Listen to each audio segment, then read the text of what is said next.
Good morning. I would like to welcome you to the Corporate Administrative Services Committee meeting of Thursday, September 23rd. And during the meeting today, I'm going to ask for your patience. We are back live in the boardroom, and it's been so long that we don't know how to do this. So,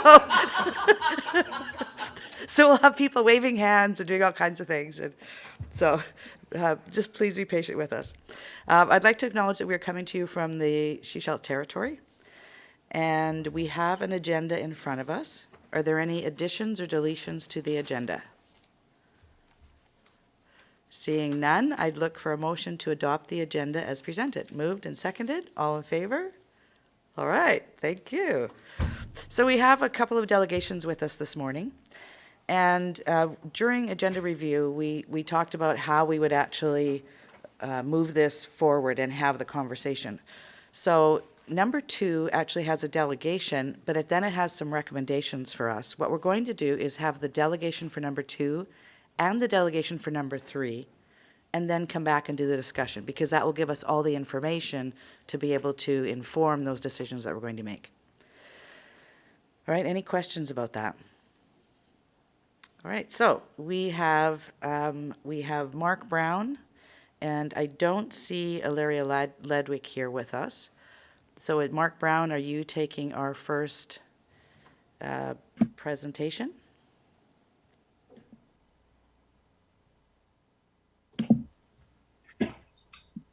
Thank you, Chair Seegers. Yes, I can do that. I don't see Councillor Ladwig on the call yet. Hopefully she'll join us, but I can begin. I have sent a letter as requested to Mr. Brown, could you hold on 1 second? Sure. Our audio in the room here is not loud enough. We're not being able to hear you well, so we're going to have that turned up just a bit. One moment.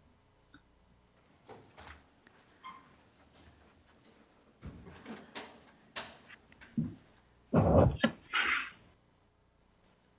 Dean's doing IT. Try again now, Mr. Brown. Everybody ducking. Can you hear me a bit better now? Yes, much better. Thank you. Okay, so the genesis of this presentation was in conjunction with Heather from the library. We were requested to update the SCRD and regarding the Holland lands and the plans for the library, which the SCRD has an interest in, as well as give you a bigger picture of what the town of Gibsons is looking at for the property known as the Holland lands, which encompasses a number of institutional uses. So as I said, the impetus to this was the space needs assessment that was done by the library that was completed on March 3rd. And I'm certainly put that over to Heather as part of her presentation to explain that. Further to that, the council then looked at, okay, rather than just look at the library in isolation, let's look at all the institutional public buildings as well as any potential for the Holland lands as a whole, given the varied participants and institutional buildings on that property. So on June 15th, the terms of reference were established by the council, and the terms of reference, I believe, were circulated to the cast members. Basically, the purpose of the committee was to look at the Holland lands and provide recommendations to the Town of Gibsons Council in order to provide a strong focal point for the Town of Gibsons, to address the space needs requirements of the Town of Gibsons, Gibsons and District Public Library, Sunshine Coast Regional Museum, School District number 46, the Arts Building, and the local visitor center. And also to address any future space need requirements from other organizations not currently located on the Holland lands. And finally, to make the current green and land space more usable to the public. Given the slope of the lands, if you're familiar with it, we're looking at how can we make that more as a usable park for the public. The lofty goal of the committee is to come up with recommendations by the end of this year. We've had 2 meetings, in June and September, with a very important meeting coming up on October 20th, whereby we're going to have a consultant that Council of the Town of Gibson's authorized some funding for at their meeting on Tuesday that would bring together all the groups and agencies I just referred to for a session to talk about their space needs, what the requirements are, and what they envision, their own vision, viewpoint of what the Holland Lands could be, whether it's more public open space, enhancement of the urban forest, combining uses of buildings such as shared office space, shared meeting rooms, any commercial potential for the property, those types of things. So the goal was to look at the property as an entirety. So the duties of this committee, which is the Holland Lands Cultural Corner Committee, was to define the scope of the project for revitalizing the Holland Lands area, to identify and recommend and prioritize the preferred facility spaces and the needs of the current occupants of the area, including developing a plan for the expansion of the library service for Gibson's and area residents, to identify any other potential nonprofit or commercial occupants of the redeveloped area, to make recommendations to council for community and stakeholder input, consultation, and feedback in order to assist in identification of community needs and requirements for the area, and to participate in any public meetings that are required. To liaise between town council and other community groups, government agencies, consulting firms, businesses, and developers on matters related to the revitalization project if required. To make recommendations to the town council ensuring that any new facilities meet or exceed environmental standards, as well as being safe, accessible, functional, and adaptable. To explore public-private partnerships for any redevelopment. To meet with selected consultants approved by council to review the site assessment, architectural concepts, constructability, and cost estimates, and provide comments to council. And finally, to report regularly to town council on the committee's progress. So this is basically the terms of reference for the committee. We're well on our way to looking at each of these duties and terms of reference, and look forward to further discussions with the group in consultation, as I said, with the consultant who's coming on the 20th to look at basically assembling all the various inputs from the various agencies and coming up with some options that will be formulated in a form that can be presented to the public for further consultation. So it'd be very preliminary in nature.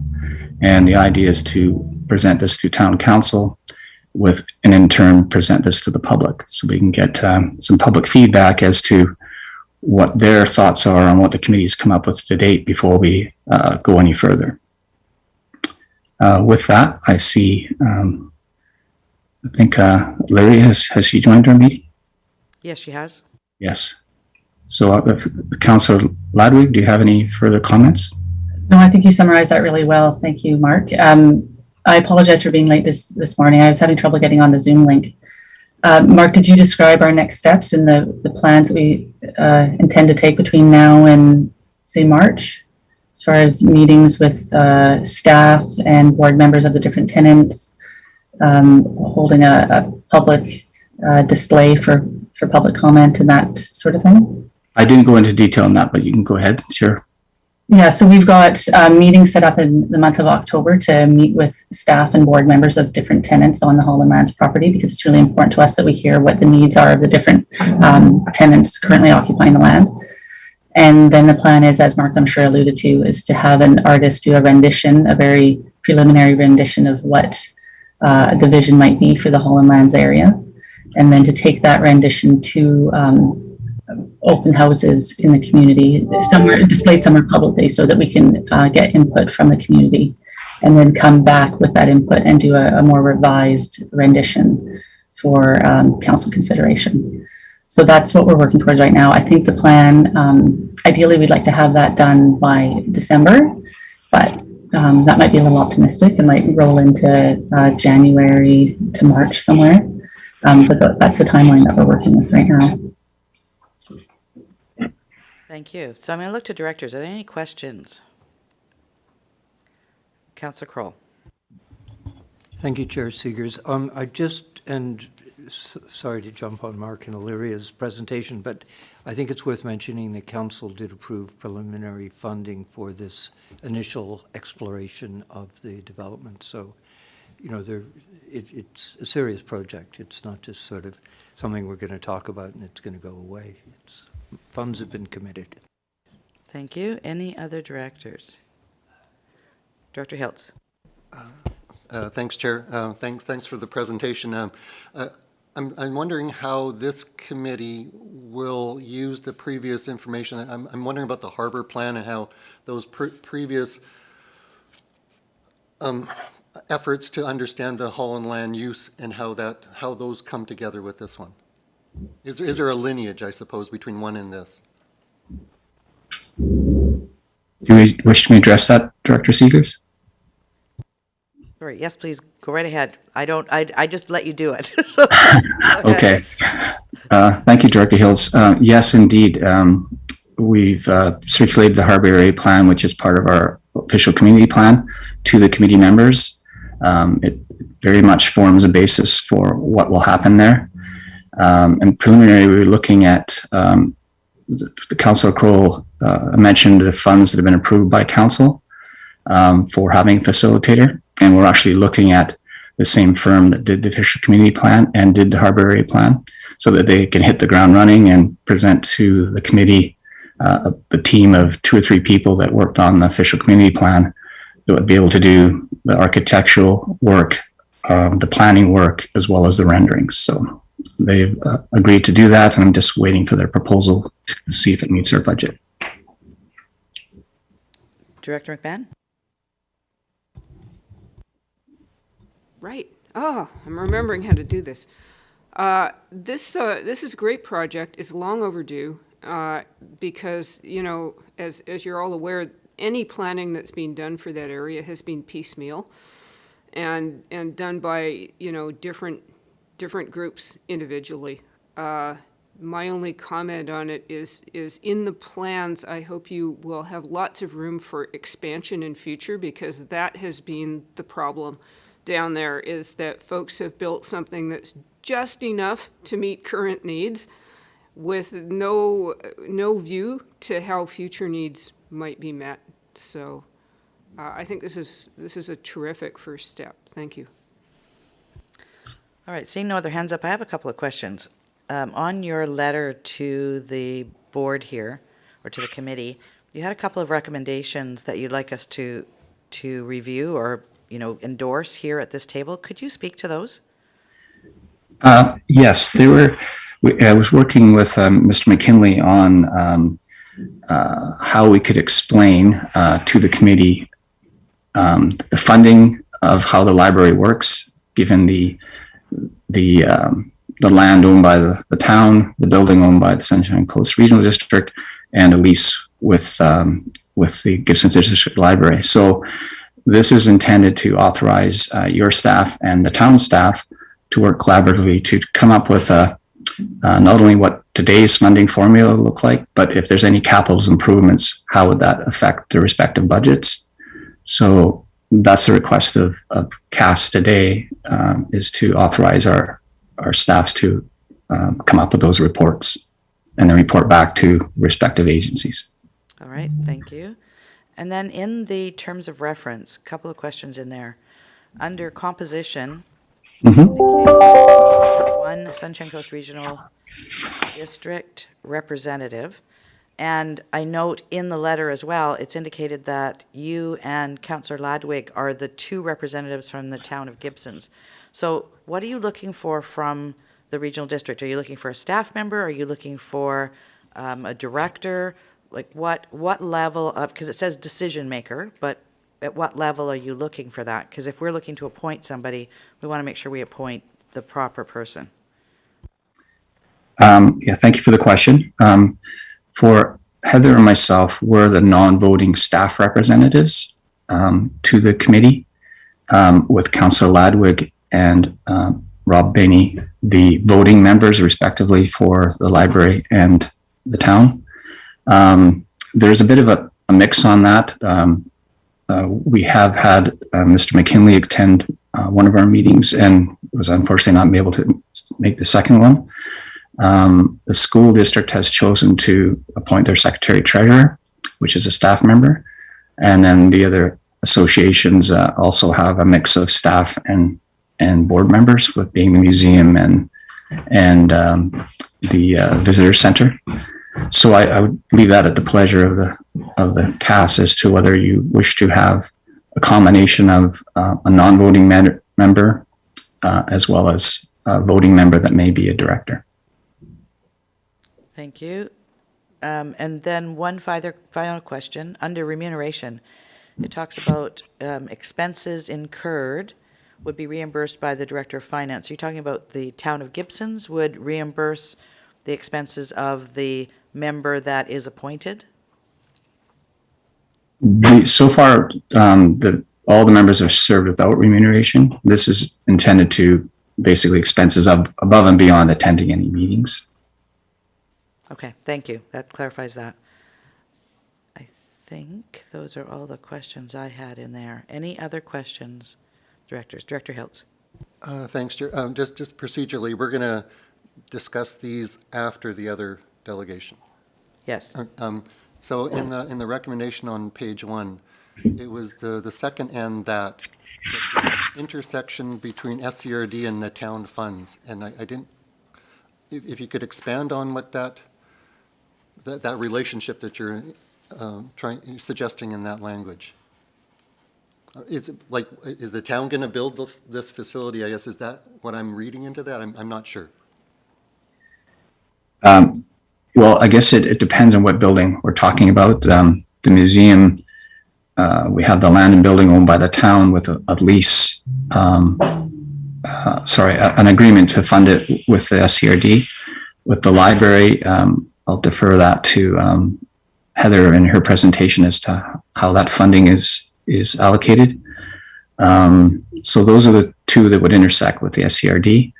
The rest would be dealing with either town-owned buildings or looking at the needs of the school board. And that would be a relationship with the school board and the town. So each one of these buildings has a sort of a different tenant and a different landlord and a different landowner. So it is rather complex given the overriding lands owned by the town, but there's different arrangements with the occupants.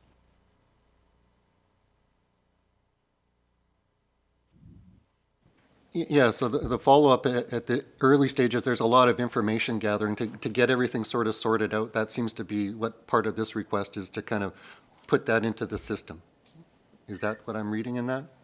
Exactly, and Director McMahon also talked about the needs and sizes of the different buildings, and certainly Town Council expressed here Director McMahon's concern that we not just plan for today, but we plan for the future. So let's look at all the different tenants and their needs for 5, 10, 20 years from now, and provide the space for them accordingly, as well as looking at today's lease documents, the expiry date for them, and the tenure and length of tenure that each of the occupants requires. So that's also folded into the mix, which would this resolution would authorize staff to look into that, and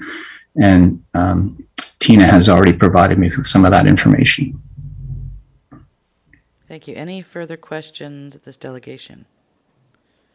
All right, seeing no further questions, thank you for that. We will turn over to our Janet Hodgkinson and Heather Evans-Cullen from the library. Good morning. Good morning, Chair Seekers and directors, and Ms. Perot, and many other people that are there. I'm Janet Hodgkinson. I've been a trustee for the Gibsons and District Public Library since 2014, and I've been chair for the past 2.5 years.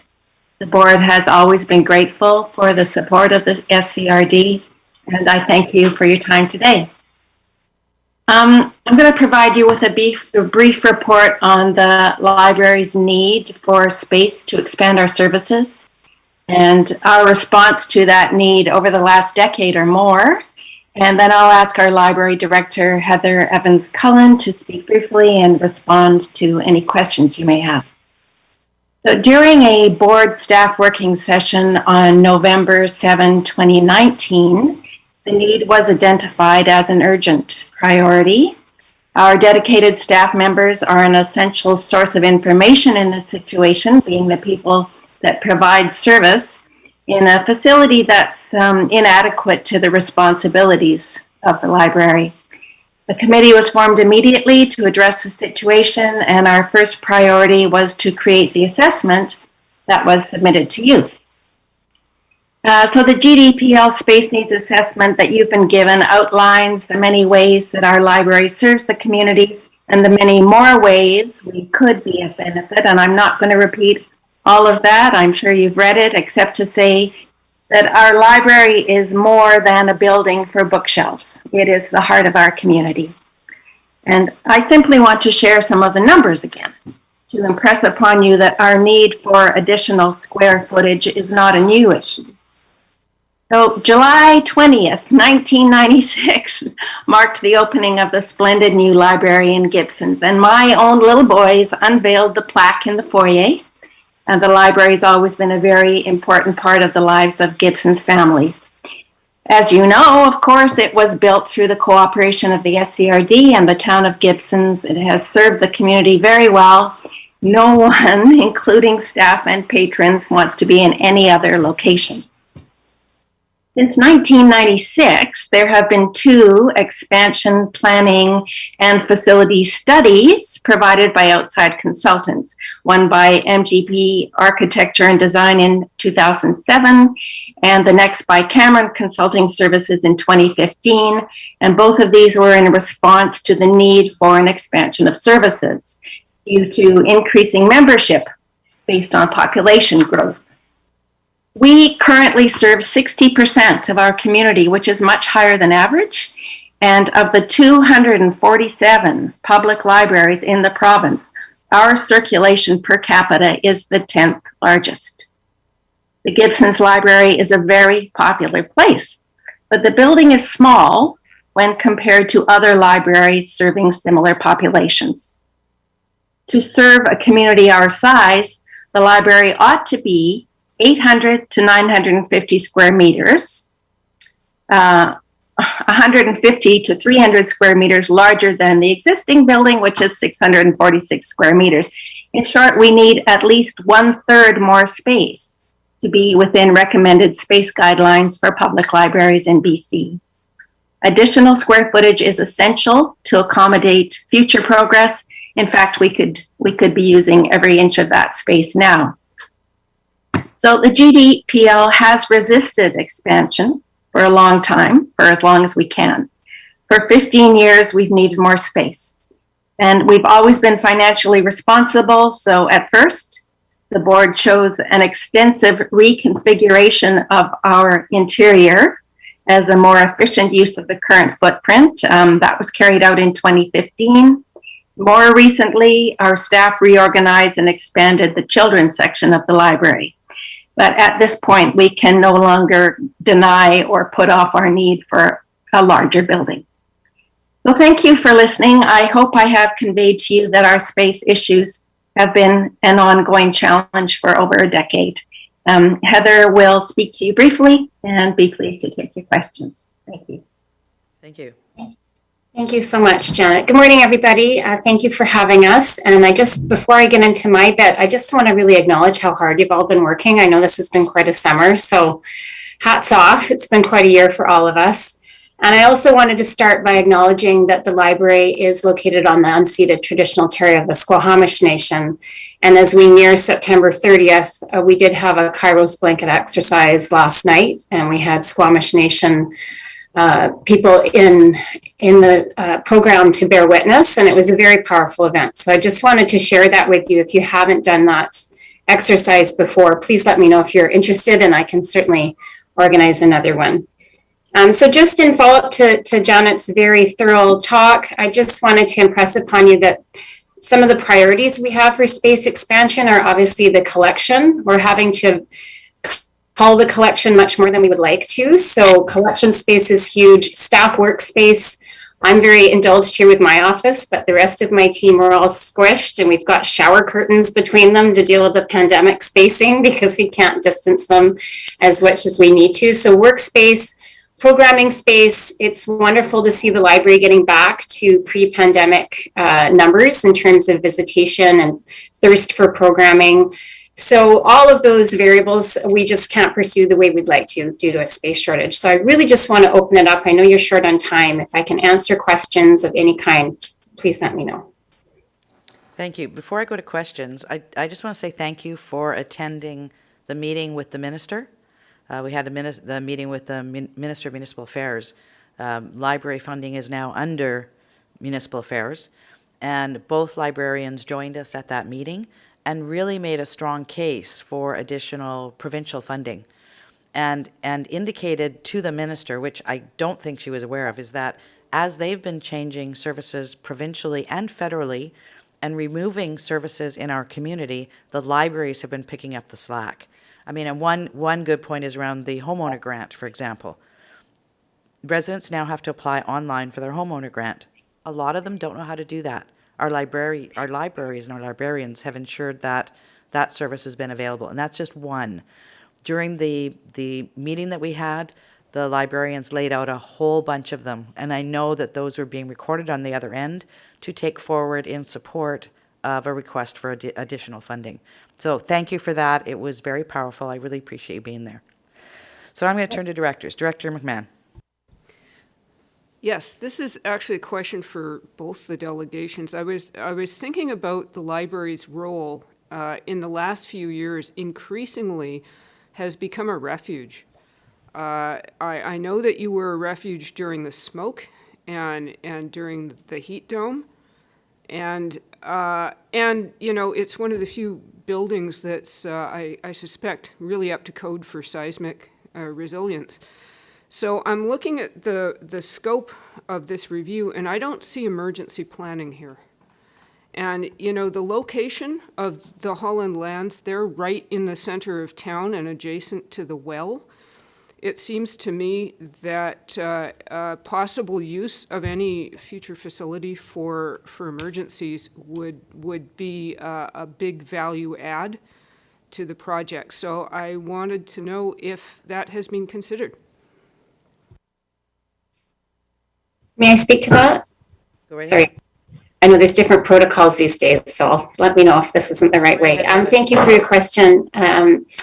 I definitely think we take our role very seriously, as you said, as a respite for the community. And you're absolutely right that people do come here for our clean air and our HVAC system. And we had a lot of people just taking respite from that heat. So in terms of emergency planning, all I can see is that is a common role that libraries play in our province. And a lot of public libraries do participate in the emergency planning team. So I'm certainly more than willing to participate in that. I know that we, as I said, we take that very seriously, but we don't have that formalized, as you know. Thank you. Any other questions? Directors. Director Ties. I'm not sure where to raise my hand. Thanks for that. And I think an expansion in size is overdue, especially if nothing's been done really since 1996. I think Gibson's has grown considerably since then.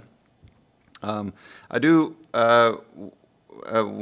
want to get a little bit of clarity on the per capita calculation, though, as I guess now with the new library agreement with Sechelt, I'm kind of thinking that our funding is 50% to the Sechelt Library, 50% to the Gibson's Library. So I'm wondering if you're using all of Roberts Creek's population in your per capita funding, or just half, or how you've come to those numbers. Thanks. May I answer that? Yes, please. Thank you. Thanks for the question, Director Tees. We use 50% of the population of Roberts Creek. And if you wanted more numbers on the actual number of Roberts Creek residents that have Gibson's library cards, I can absolutely provide that to you. But we definitely just take half the population for our numbers. Follow up? Okay. Director Kroll? Thank you, Chair Seegers. I just wanted to sort of come off of what Director McMahon was saying and thank Heather and the library staff because they really, going back pre-COVID, and we had the cold weather shelter in Gibson's, and before we even had the door open, the library and Heather were there with welcoming the people that were using the facility and extending library memberships to them. The same when the supportive housing opened. So it really is a critical sort of social hub to the community. And I think in another presentation, Heather mentioned the only complaint she had with the homeless was sometimes the snoring. So it, kudos to the library staff. And I'd also like to thank Mark and Councillor Ladwig because I believe Manny started some initial negotiations with the regional district before he took his leave of absence. And Mark has stepped in, working with Councillor Ladwig and the library board and the other parties on the property, and really bringing this thing to so it has an image and a voice. So I really wanted to extend my sincere thanks for their collaboration. Director Pratt? Getting back into the swing of everything again. Thank you, Chair.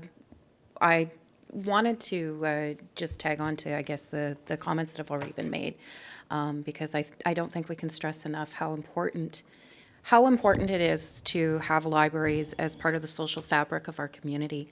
And once again, echo what Chair Seeger said, having Leanne Emery from the Seashell Library and having Heather from Gibson's attend the meeting with the minister was incredibly eye-opening for the minister as well.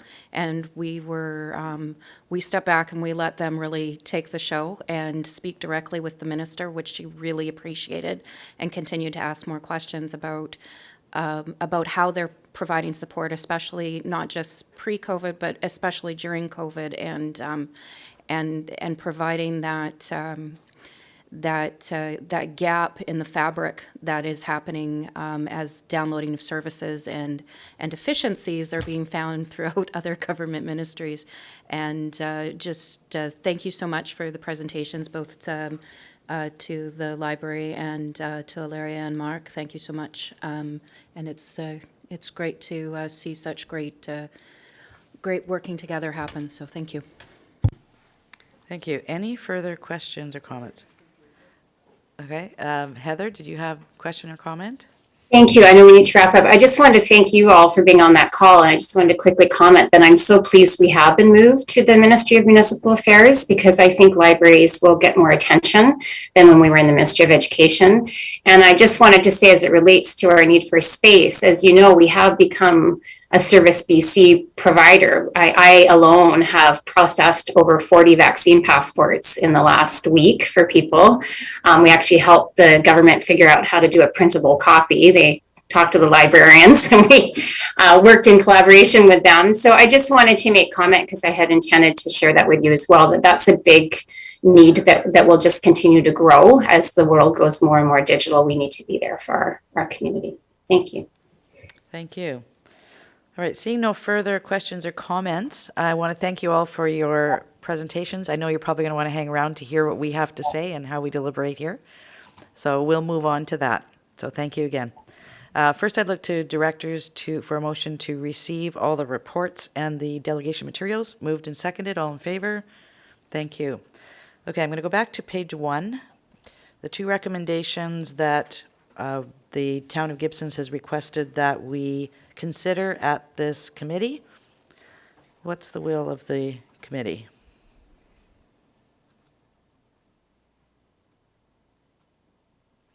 Director McMahon. I'm willing to move those recommendations.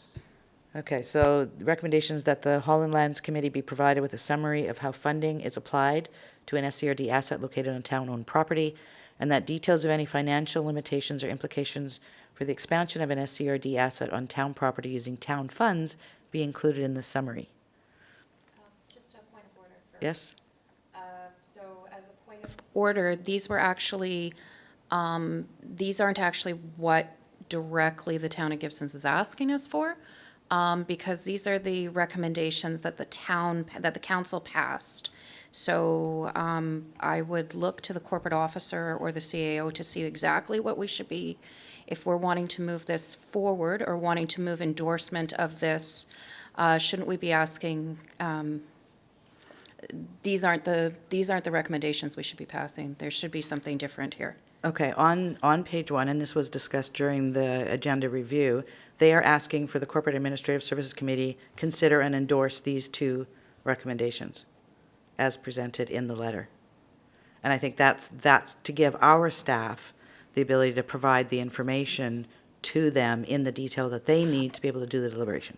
Thank you. Sorry, I missed that. So I just wanted to confirm, though. Okay? And then also regarding the terms of reference for the committee, do we need to adopt those at all as well? Because that's not really provided within that. Okay, so we have a recommendation on the floor. We'll deal with that, and then we can go to the terms of reference. I don't think we've had a seconder yet. Okay, we have it moved, it's seconded, all right? Any other questions or comments on the Director Hiltz? Yeah, thanks, Chair. Just from a staff point of view, this is a library, so this is function 640. So, the question we always have is capacity to do this work. It seems like, I'm going to say, a straightforward information request. But I would like to hear from staff about their capacity to deliver on this and the time frame to deliver this. Thank you, and that's probably a Ms. Perot question? Or our Yeah. CAO? I'm happy to answer, Chair. And yes, myself and town staff have already been discussing this particular item, knowing it was coming forward. And I believe it just depends on the width and breadth of it. I believe there might be some different iterations depending on what is going to be contemplated. But I think from a first go round that it's not too cumbersome for us to do it.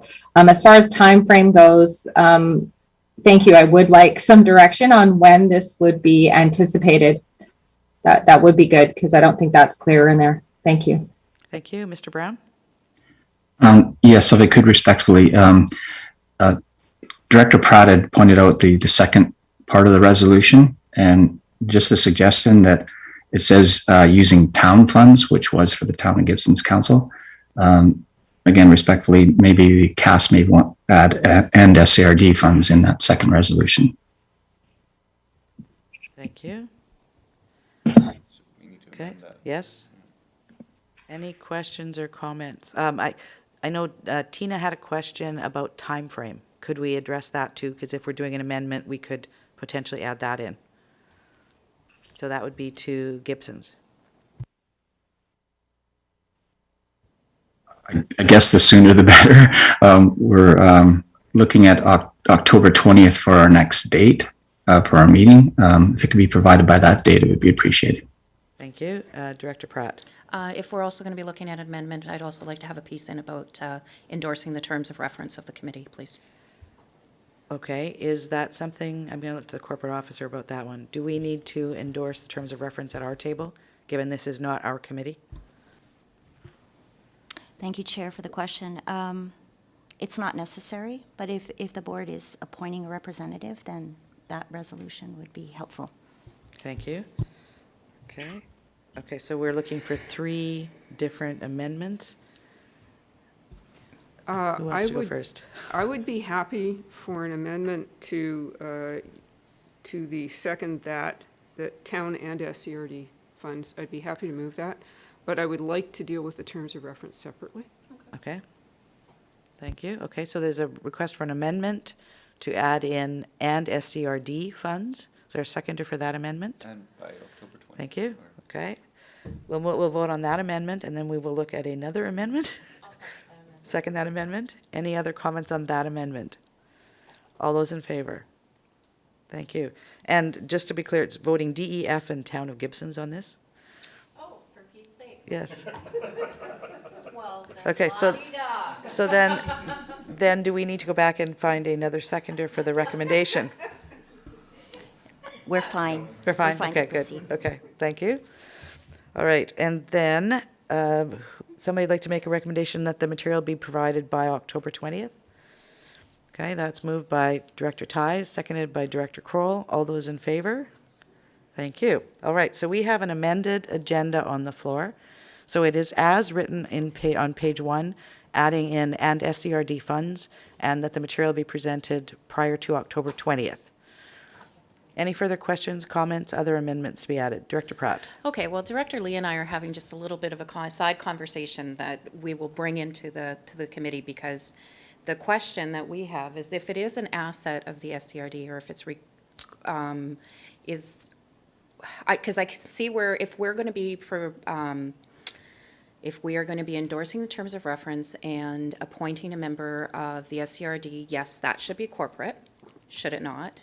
But the funding piece, depending on how the funding piece runs, should that not be a vote of the whole board, or should it just be a vote of the service per the members that are paying into the service? Corporate Officer. Thank you, Chair. So at this point, the request is just for an indication of financial limitations or implications. It doesn't seem that we're actually going to be asked to apply those funds. So when that comes to board, and if there's a resolution to actually expend the funds, then it would be a corporate vote. Thank you. All right, any other questions? Director Kroll. Just to the issue of the capacity, if it is within staff's capability to be able to provide the information by the October date. Thank you. Ms. Burrow? It might be tough. And it's just because we have some staff on holidays between now and then. So if it's by the 20th or a week before the 20th, that might be a challenge. We'll obviously strive to do our best to get it by the 20th. But if it's for a meeting for the 20th with a week prior distribution, that might be a challenge for us. Sorry, Corporate Officer, you look like you have a comment or question. No. No, Chair. you're good? Okay. Okay. Board? Yeah. Director Kroll? Do we need to amend it then to just a timely manner than a fixed date? Okay. Yeah. Sorry? Sorry, timelines are kind, and it's more precise. All right. We have a recommendation on the floor. Again, voting D, E, F, and Town of Gibson's. All those in favor? And that's passed. Thank you. So now we'll move on to the terms of reference. So there are a couple of things in here. One is a request to actually endorse the terms of reference that have been presented. And then we need to look at who we want to be the representative from the Sunshine Coast Regional District. And what I heard is that we could appoint a voting member and a non-voting member to actually represent the regional district so that we cover off the staff level as well. So I'm going to look to directors. Director Kroll. I would actually recommend a staff member and an elected member because it'll afford the committee continuity. Elected members may change over the scope of this project. So just to maintain continuity, I would recommend a staff member and an elected member. Thank you. Director Pratt? I would suggest, as we do with other committees, is appoint someone to the committee and have an alternate as well, especially being that it is a very short time period, just to make sure that there's the continuity of an elected presence. When it comes to the staff member, I would say that I would agree that we do need a staff, but I don't want to be prescriptive in which staff member it is. I would say at the discretion of the CAO. A staff member be presented and being that technically Area B doesn't pay into this. I will, I would offer myself up as chair of the board to be an alternate or be a representative, but I think it might be better for Area E or Area F or Area D. Thank you. Director Hiltz? On the topic of two, there's the sort of administration side. You got the administrative records over there, and I think there's a lot of need for those, and the elected don't have direct access, so that's where the staff would come in. In terms of an elected representative, I'm on the library board as a liaison. I'm wondering if perhaps another director from another library could be the alternate. There might be some gains to be made. I'm thinking, I'm not volunteering, maybe I am volunteering people. I'm suggesting that to expand the scope of how the elected see this service, to bring in the Seashell Library representative as the alternate. So I'm not sure who that is right now. Oh, over there. Councillor Okay. Kuster For Seashell. for Seashell, yes. And for the regional district? And the regional district is Director Lee, yes. Okay. That's a thought at this point. Thank you. Director McMahon? I thought areas D, E, and F were going to be playing rock, paper, scissors, but if Director Hiltz wants to volunteer, I'm more than happy to make a motion appointing him as the the representative, the alternate, and a staff representative at the discretion of the CAO. Thank you. Any input on that? We don't have a seconder for that yet. It's seconded, okay. Director Hiltz? I'm not sure what to say at this point. I'm happy to do it. I've been on, serving as liaison. I feel I have some background to contribute to the committee from the elected point of view, but I do the staff requirement is. The thing I wouldn't want to have is the elected says, go fetch information. The elected says, go to the CAO, go fetch information. And then 3 weeks later or 4 weeks later, the information is derived. I think we need more direct access to the administrative stuff. So that's why I think the staff are necessary to be a participant. Right, and I think we just didn't want to be prescriptive at this table about who that is. I think if we request that the CAO appoint somebody, that would be the person who would be the staff representative. Yes, agreed. Okay, so that's the recommendation on the floor. Any other questions or comments? Director Pratt? I just confirming, suggesting that wording for the staff member. I just want to confirm with the CAO if that would be, if that's sufficient or would workable. That's sufficient. Thank you very much. Okay, and then also, I'm happy to be the alternate. I'm actually very familiar with that area, having served as 10 years as a school board trustee. So I've been down there. I've been everywhere, man. So yes, as long as areas D or F or A don't want to get into a rock, paper, scissors either. So. No, they're shaking their heads. I think we're good. I'm the perpetual fence straddler. All right, so we have a recommendation on the floor that Director Hiltz be the appointed representative, Director Pratt be the alternate, and that the CAO be designate a staff member to be the non-voting member to that board. So this is voting again, areas D, E, and F, and the town of Gibsons. All those in favor?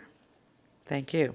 Then Director Pratt, you wanted to have the board endorse the terms of reference, and that would be a board probably. So, yeah, I'd just like to request that the board endorse or that the committee recommends endorsement of the terms of reference of the committee, this committee, the Town of Gibson's Holland Park Committee. Okay. Or I see a frown. Go ahead, Director Hiltz. The frown is whether we're getting out of our lane. This is, it is a town committee. If they make a change to that terms of reference, then it's got to come back to this board, and we would have to re-endorse the changes to the committee. So I'm just, is it necessary at this point? Supportive of it, but to endorse, I think it's their turf. I think the land is their turf, so that's where I'm kind of fallen, but I'm either way. I would look to the corporate officer for the wording that she would prefer.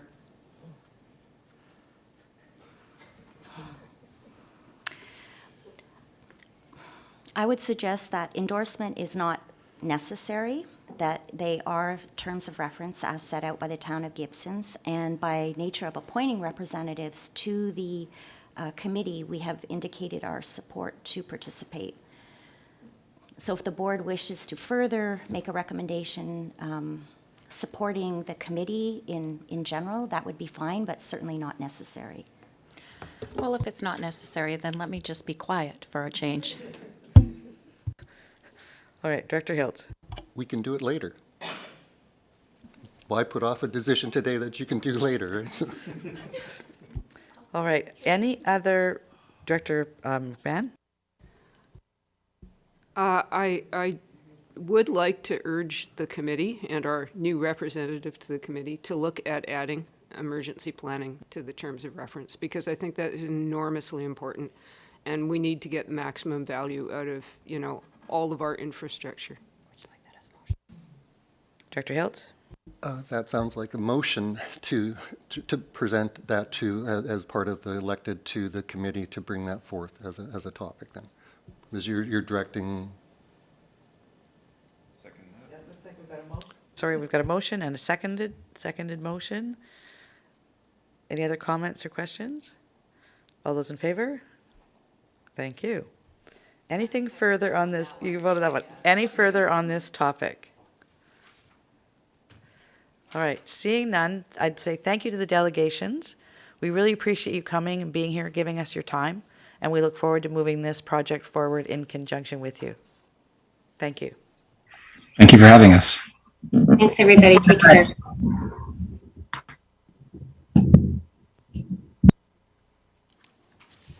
All right, before I go into the next item, I'd just like to look at the committee to see when you would like me to look at scheduling a break. We are almost at 10:30. Should we do the next item and then, before I go into the budget project status report, take a break, or would you like to wait till after that?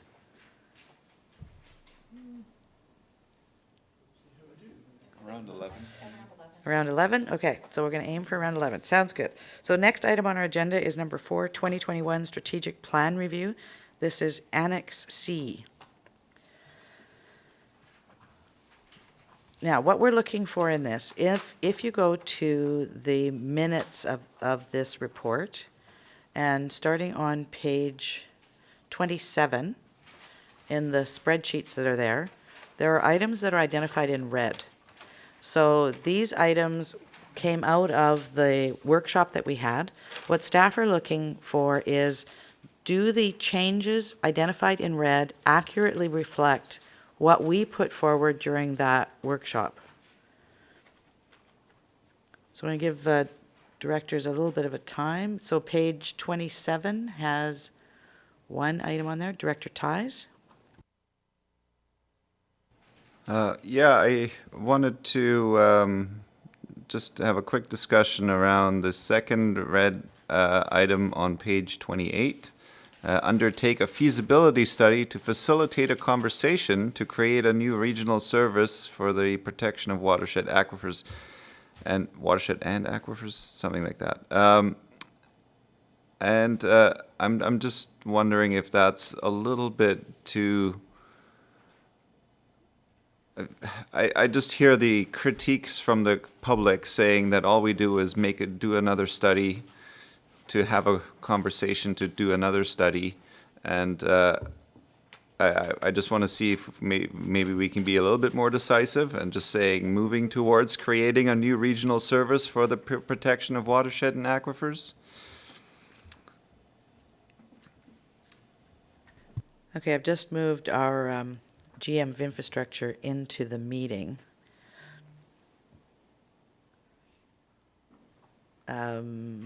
Okay. I thought I moved him into the meeting. There he is. Perfect. Corporate officer? In the meantime, I just wanted to clarify that anytime a regional district undertakes contemplation of a new service, a feasibility study is a first legislative step in that process. Thank you. Director Ties? So I'm wondering if we can take out the "to facilitate a conversation" part of it, so that we can undertake a feasibility study to create a new regional service for the protection of watershed and aquifers. Thank you. Director McMahon? Sorry, I was just agreeing with him, and if that's a motion, I second it.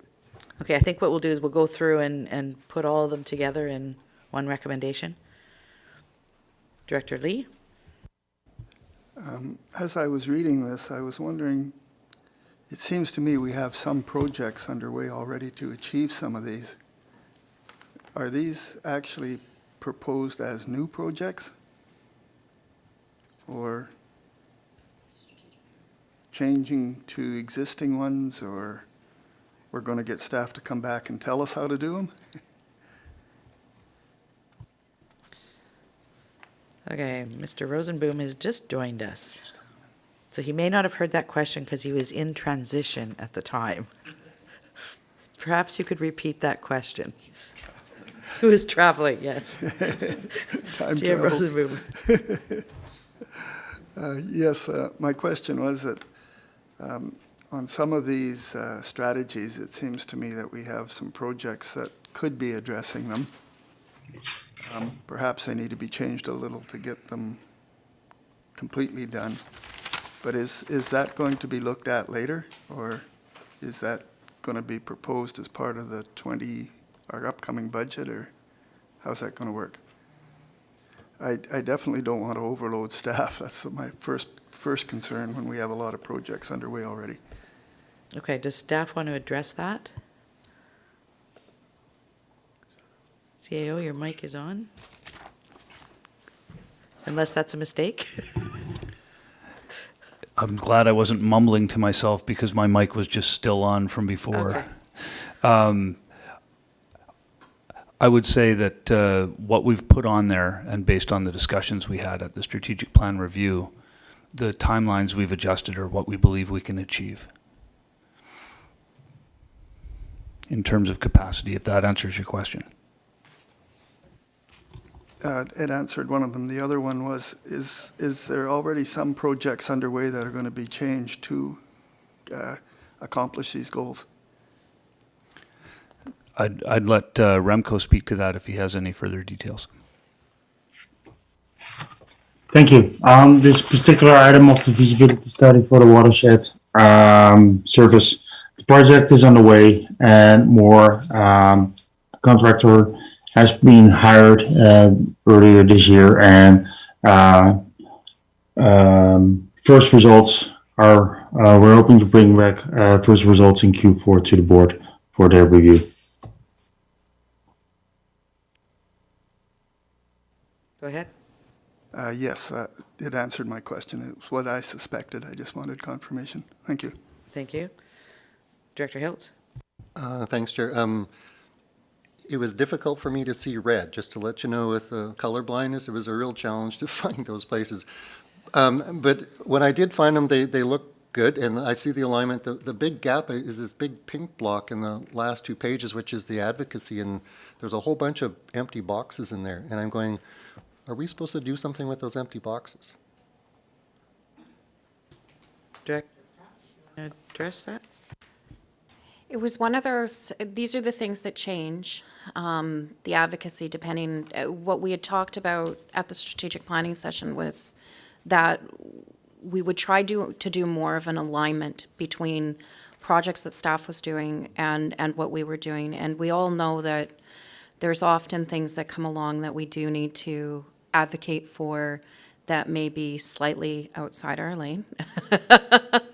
But if we're approaching as Team Sunshine Coast, or if there's initiatives that are coming forward, and a lot of these are going to be continual. They're going to, I mean, how many Church Road, let's use that. Road safety with Modi, Flynn Road, DL 1313. There's multiple things that it would be great, but because we're advocating on other people's agenda, or we're advocating to other levels of government or service providers that are outside of our control. That's, I mean, it's aligning with staff goals or the staff, the big picture. It's aligning with the board advocacy is doing. So I'm hoping I'm answering your question. The advocacy piece. I think it's a little hard to stick a timeline on that. I think we're all struggling with that amongst all local government on the coast. We're seeing that. We saw that through UBCM. Repeating ourselves to ministries that should have been fully, that should have been fully aware of the projects that we were coming forward, and yet seem to be blindsided by things that we've already been talking about and have significant media stories about. And the minister seemed not aware of what was going on. So I think advocacy is one of those things. It's going to be a bit of a hamster wheel on it until we can get some traction elsewhere. It takes time. I can use an example from a different jurisdiction that I know there was a ribbon cutting for earlier this week. The school district, it took them probably close to 10 years of advocating to the province for funding for West Seashelt Elementary when the province knew that was an area of, but that was the advocacy of that board of that time. And the same with the Gibsons Elementary, is it sometimes takes a long period of time and you just have to, you got to chip away. It's just take the bricks out of the wall. So I hope that helps. Director Hiltz? So we're not intending to fill in these blanks at this point then. That's all I'm looking at is, it's more of an ongoing process that we have here, and it just looked like there were some gaps in the paper. Okay, so we're not really looking at those. We're in terms of the alignment of the timeline with the strat plan here.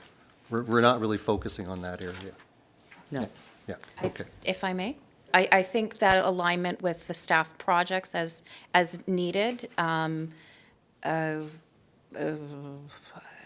me think back to as things come forward. I'm thinking back a couple of years ago when the Kofi conference came and the board's like, no, we're going to send the board chair to the Kofi conference and get a face-to-face with Minister Donaldson, at least to, like that kind of thing, like as things come forward, just to make sure that we're in the forefront. I don't think we can, we could try and put timelines on there, but I think these are just, it's highlighting those key ministries that we know or those key places that we know we need to advocate for, or to, sorry. All right, Director Lee?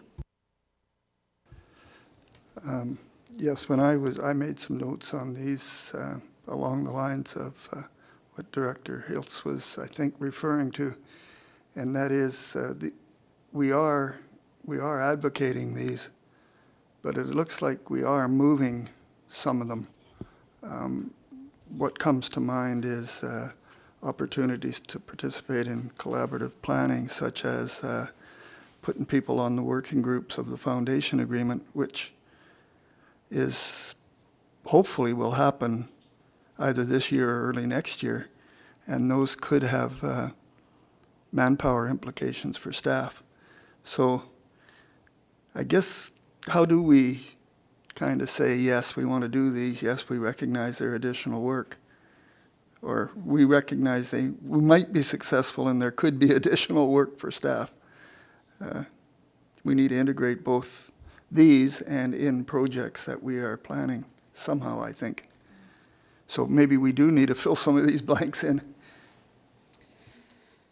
I'm going to comment on that because I think what we discussed at the workshop was that we recognize that we have a role in moving these projects forward for the regional district. And by actually just putting them on here, we're kind of giving staff a heads up to say, we're here. If you feel that we need to do anything in any of these areas, please come to us and we will work with you in doing that. Right? So I think it's us acknowledging this is our role, and these will tie into those others. And at this point, we don't know what the workload's going to be. They don't know either. And we don't have timelines. So I think that's why there's that ambiguity around that at this point. Thank you. I guess it's basically then just a heads up. This might happen is Yes. what this is all about. Right, but this is Okay. almost that they are going to be calling on us So if they feel that we need to take a role in that, they will come to us.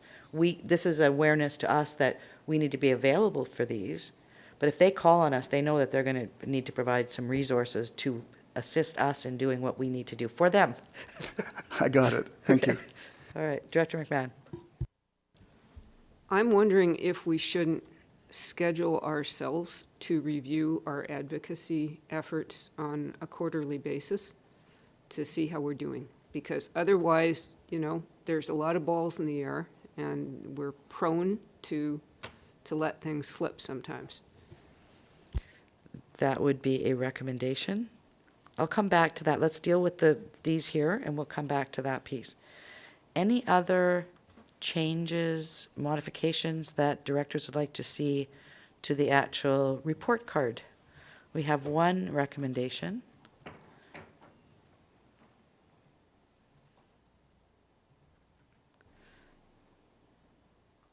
All right, seeing none, I'd like to move back to Director McMahon. Did you have your hand up? I was just thinking maybe it was time for a motion. Yes. Yes, all right. Go back to page So, 19. Yes, I'd like to move the recommendation on page 19 with the amendment that Director Ties suggested. Okay, so that would be, and that the 2021 strategic plan review amendments as amended be adopted and incorporated into the 2019-2023 strategic plan. Is there a seconder for that recommendation? Seconded? All those in favor? Thank you. And then Director McMahon, did you want to address the other item? Yes, I think we should review our advocacy efforts on a quarterly basis. My question is, what agenda would that best fit on?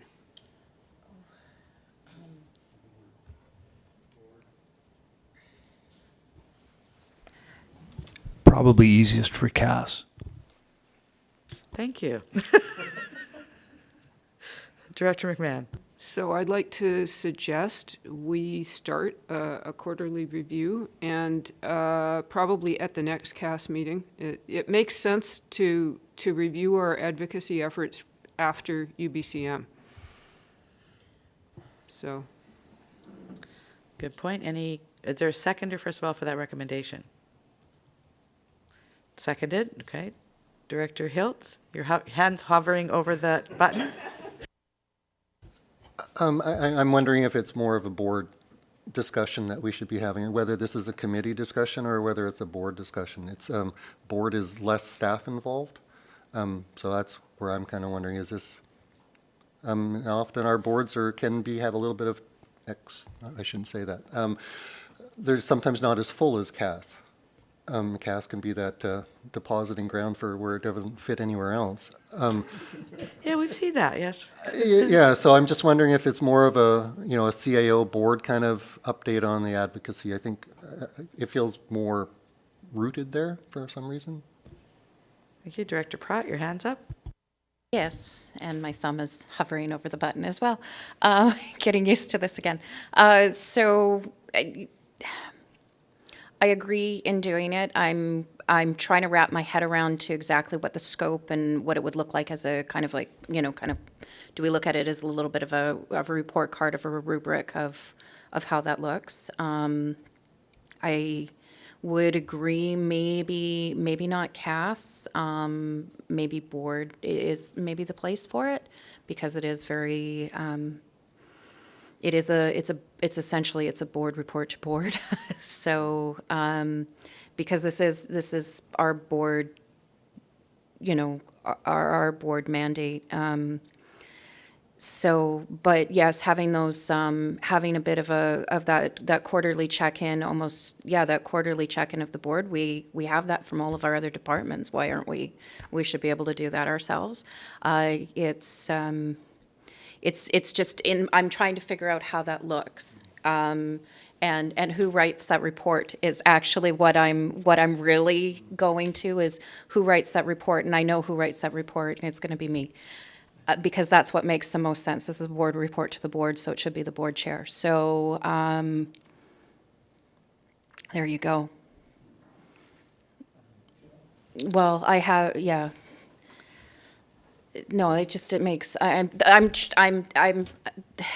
yeah, just throwing that out. Director Toth? Thank you, Chair. I'm actually not in favor of doing this. It feels like just sort of piling something on for the sake of doing it. You know, if we were going to be doing these regular reviews, we should have started them 2 years ago. You know, some of these advocacy items, we only have quarterly meetings to begin with. So what happens when these reviews don't line up with when we have the quarterly meetings, you know, transportation or with the health authority, things like that? You know, what are we looking at here to the end of our term? 3 of these quarterly updates?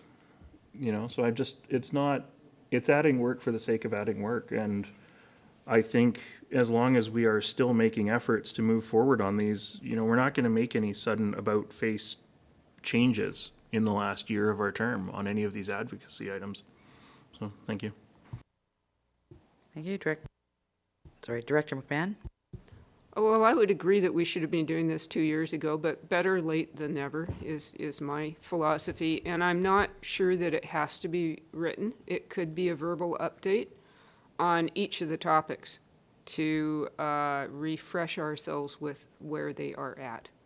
And I'm particularly concerned about DL 1313, which in the heat of all our water emergencies has I think it's gotten lost in the shuffle a bit, and we should, you know, review where we're at with some of these issues that we have been pursuing in some cases for years and years. Director Pratt, and then Director Hiltz. Okay, so here's what I'll suggest. We're coming to the end of we're coming to board elections soon. So it would make sense to kind of have a State of the Union and an update from the chair, and as advocacy is maybe the highlight of where we've been, what we've done. It also provides that additional reporting out to the community and that transparency. So I would, what I would suggest is to have a report from the board chair on kind of a State of the Union, or for the board elections are in November. So for the last board meeting in October, which would be the 28th, if that would make sense. Because that, I mean, and then the board can decide if we want to do quarterly after that. A lot of these are as we found out, are multi-year advocacy projects and information sessions for new ministers. But having it as maybe starting it as a function of the board chair in that reporting process, so then it does become part of the public record as well. And a searchable document as part of our agendas. Because the community doesn't always hear what we're doing. We, you know, we've said this as we've gone through UBCM meetings that we don't. That, you know, how do we report back on this? How do we report back of, you know, after we've been at a conference, or, you know, we've had a meeting, or we've had a letter back from the minister. We have those public records, and sometimes we put them in agendas, but we don't necessarily have them all in one place of like, look, this is what we've done. And we've come up with this again this year as we've gone through water. Everyone's saying, you know, you hear in the community, you've done nothing. It's like, well, you know what? We've done, you know, we've uncoupled Gibsons. We're buying water, or we're getting water from Gibsons. We're installing water meters. We're doing this. We found this many leaks, and, you know, all of these other things. So. Was it Director? I forget who else was. It was Director Hiltz. Yes, thanks. And I'll put my name on the list as well. As Director Pratt, I'm kind of moving towards that, you know, as kind of as an entry into this. I seem to think that there's something in our annual report that talks about it somewhere, but it's kind of what's happened in the past opposed to more current.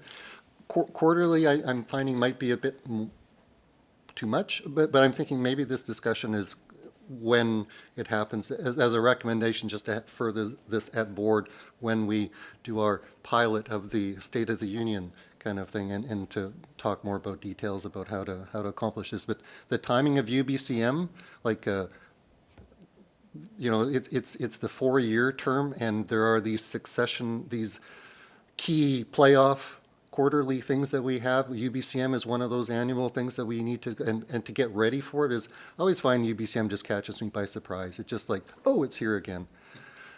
You know, so maybe tying that in with, as staff asks us for our motions to UBCM and AVICC, those might be the kind of the timing elements to bring these points for discussion. So that's what the quarterly might not be as flexible as kind of pre-AVCI, AVIC, pre-UBCM, something like that. So that's where I'm just keeping it fresh, but not overburdening. So that's where I am on this. Okay, so I'm looking at this list, and my perspective on it is, I think we know that this is our role, and staff know that this is our role, but I don't think we always have it front and center, either for us or for staff. So how do we do that? How do we ensure that this is something that we see and they see ongoingly? And it might be as simple as, at our board agendas, I mean, if you look at the items here, because of all the other columns, it's actually, you know, a little more than a page. It wouldn't be a page. It would be a half a page if this was something that actually just was in our board agenda. Every board agenda, this is a page that's appended to the agenda. And when we go through our board agenda, we are actually ratifying all the work that the staff are doing and that we are doing in moving things forward. This brings that to the forefront then for staff to be able to look at this and say, okay, you know what? To move this project that we've just approved forward, maybe we need to ask the board for something. And the board can look at it and say, are we doing what we need to do on here, and ask the questions of staff. So it wouldn't necessarily have to be a formal report, but it's just something, you know, it's like staff include the meeting list in our board agenda. We all look at that as we go through the board agenda. If we had this in there as well, it might be that simple. Nobody actually has to do a formal report, but we all can look at this and go, you know what, we just talked about, you know, I don't know, climate emergency. Is there something that we need to do around that in advocacy? Just my idea. So I'll throw that out there. Director McMahon. I appreciate your points there, but I do think that we need to update ourselves periodically. As Director Hiltz pointed out, the breadcrumbs are missing. I spent hours putting together all of the bits and pieces about the history of DL 1313 and who wrote to who and who wrote back to who, and you know what advocacy efforts the board has made. And it's very difficult to put all this together because we don't actually put this information in one place. So even if it was like a bullet point update, we did this, we wrote a letter, then there would be somewhere to go to find out, to at least start to find the breadcrumbs to figure out what we've been doing on these files. So I'd like to see it. I actually like Director Pratt's suggestion of another of bringing this up in October, and so I would welcome a friendly defeat of the motion currently on the floor. I don't actually think there's a motion on the floor. I don't think it was seconded, was it? I believe it was. Was it second? No. Corporate officer says no, it was not seconded. I thought I saw second. Okay. Okay. So what about a combination of that? So in order to leave those breadcrumbs that you're saying, like Director Pratt saying, and has been suggested quarterly, but we also include this in our board agenda, and if something has happened between those meetings, we point that out at the next meeting. There could actually be an item just saying, for this ministry, this letter was written or something, or this action happened around that so that it's actually recorded. Would that bring the two together? Quarterly for me, I think we're going to forget stuff is my issue. Right? I mean, we do a lot, right? We do an awful lot so how do we capture it between those quarterly pieces? Director McMahon.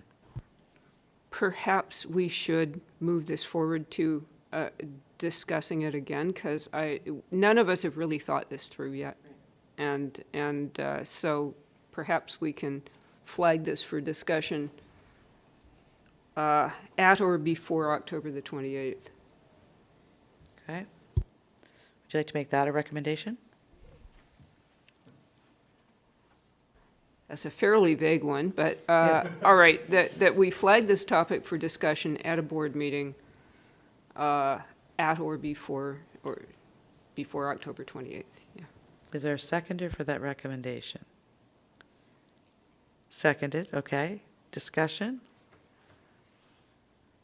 I think what I'm hearing is we need more time because we haven't really figured this out, staff, and we're just kind of throwing it at staff at this point too. We need to give some more thought to how we actually action this item so that we and staff have the information in a way that we can facilitate it and also make it available to the community. Director Pratt. Okay, I will vote against the motion, not just because it's the vague nature and it's flagging it but what I will do is I do commit to having a report from the chair for October 28th, because I think it's a great way of reporting back with advocacy as one of the key subject areas. And then moving forward, I think this is something that everyone struggles with in any elected position, is that reporting back and closing the loop. So I'm not in favor of doing it on every agenda. I just think everything is front and center on our website. I would support having advocacy as a subject area on our website, because I think that's a great place to put all of our letters and everything like that. But that's a discussion as the website is getting developed, and I know our comms manager and communication and our corporate officer have heard that. So, but advocacy may be a spot. So that's my commitment as the board chair. I will do that for October 28th meeting, and the corporate officer will be making sure with a web that I've done so. But otherwise, I'm going to vote against that. Director Hiltz. Could we hear what the motion is again, just to Sure. see where we are with this one? So this isn't what was written, but this is what I think we'd like to see, is that this section of the report card come back for further discussion at board prior to October 28th.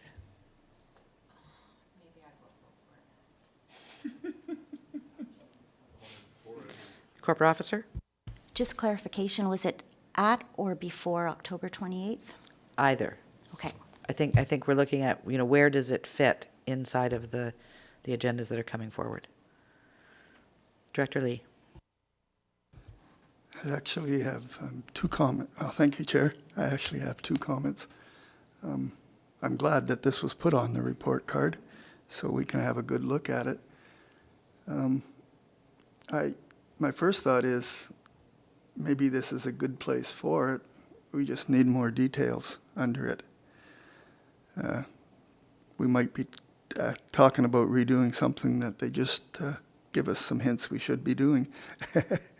The other part is I agree with Director McMahon. I've actually, land use planning is a fairly hot topic in the Pender Harbor area. And I give updates occasionally in the articles I write on Spiel, and it's very time consuming because things are scattered everywhere. So if we could somehow get the focus on the item, it would really help, I think, everybody, including the public. So those are my two comments. Thank you. Any other questions or comments? There's a motion on the floor. Director Hiltz. Yeah, I think I'll be supporting it. It's to carve out a little bit more time and to let us think about it, and yeah, I'm supportive of it, of carving out some time on a board agenda. Yeah. Thank you. Anybody else? Director Pratt? Okay, I'll vote for it too. All right, seeing no further questions or comments. Corporate Office, first of all, you clear on the motion that we put forward? Thank you. Okay, so, and directors, clear on what we're voting on? All right, all those in favor? Thank you. Any opposed? Director Toth? Yeah, I'm opposed. I don't need it recorded, though. Thank you. Did you want to indicate your rationale for that or not, or? No, I said my bit. I'm good. Okay, thank you. All right, we are at 4 minutes to 11. The next item will take us some time. Would you like to take a break now or start into the, I know we have all of staff with us as well. Take a break? Okay. And how long would you like to take? 5 minutes, 10 minutes? We're at 10:56. How about if we do till 11:05?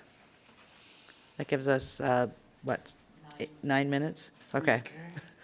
See you back then. Thank you.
Welcome back to the Corporate and Administrative Services Committee meeting of the Sunshine Coast Regional District on Thursday, September 23rd.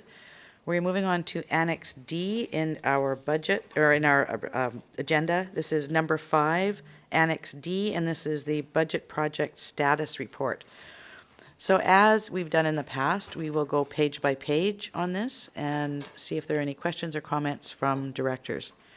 So page 32 is the first page. Any items on page 32? Director McMahon. Yeah, I was just a little curious about the Field Road space planning, which has been quite the interesting project. And will there be an update or a report coming to board or committee? And I don't know who that would be directed to for staff. I can take it, Chair. Sorry, go ahead. So that particular project is well underway for Field Road. And so we can report back to the committee as to the status of that. It has transitioned less about space and more related to our alternative work strategy. So moving towards more of a hybrid environment for staff. And so that has helped accommodate a lot of space needs. So we can definitely provide a subsequent report to to a future committee. Thank you. Any other questions on page 32? Director Hiltz. Thanks. I was following up on that alternative work strategy, and my understanding, it's kind of like people are now sharing workspaces and there's swing spaces involved, like this has evolved. This is kind of what's happening now. That's the preliminary steps to figuring out what this thing really looks like in the end. Is that kind of where I hear this is happening, like where people are sharing spaces more and trying to figure out how to put 2 physical people into 1 physical box. If you could just say something about that. Thanks. Yes, that's absolutely what's going on. And definitely there's a need and a shift for technology improvements. So most certainly the need for a report could help explain. And, and I know we're exploring some of the same types of things for the boardroom as well. So most certainly can provide an update as far as all the components, and staff need some time to adapt to these types of things. So the implementation timelines, et cetera, we can provide that. Okay, I'm just going to follow up on that one before we go to next item. I mean, at this point, yes, we are doing hybrid. We're doing, staff sharing of spaces and whatever. But there will come a time when you might have a whole department in, or a number of departments. They're coming in to do some projects or whatever. So it's not like the space requirements have gone away. That's something that we still need to look at. And how are we going to address that? So it could be, as we move forward, that everybody decides they're going to come in today to work. So then where do we put them? Or do we say, no, you can't come into work at the office today?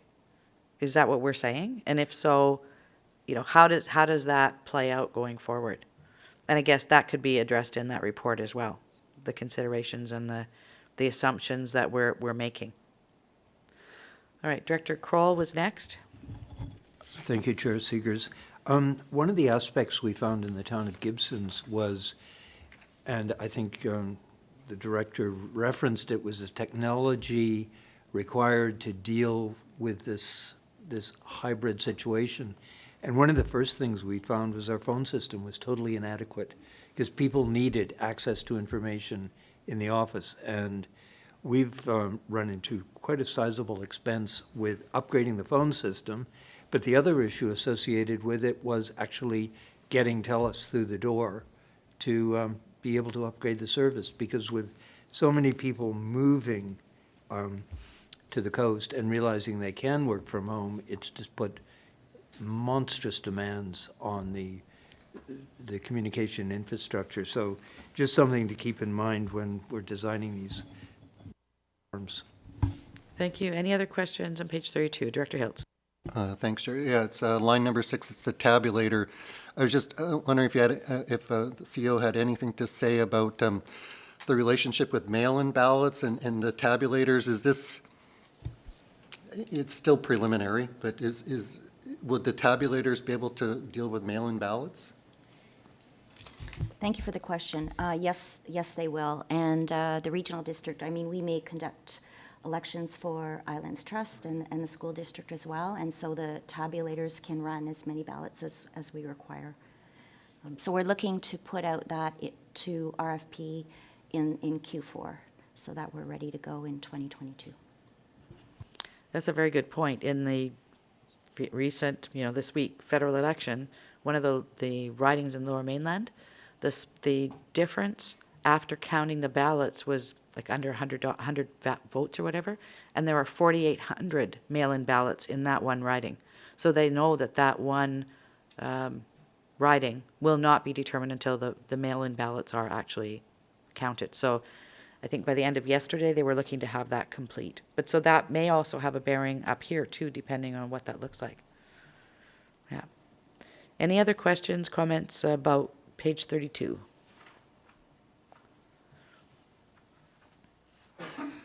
All right, seeing no further ones on 32, anything on 33?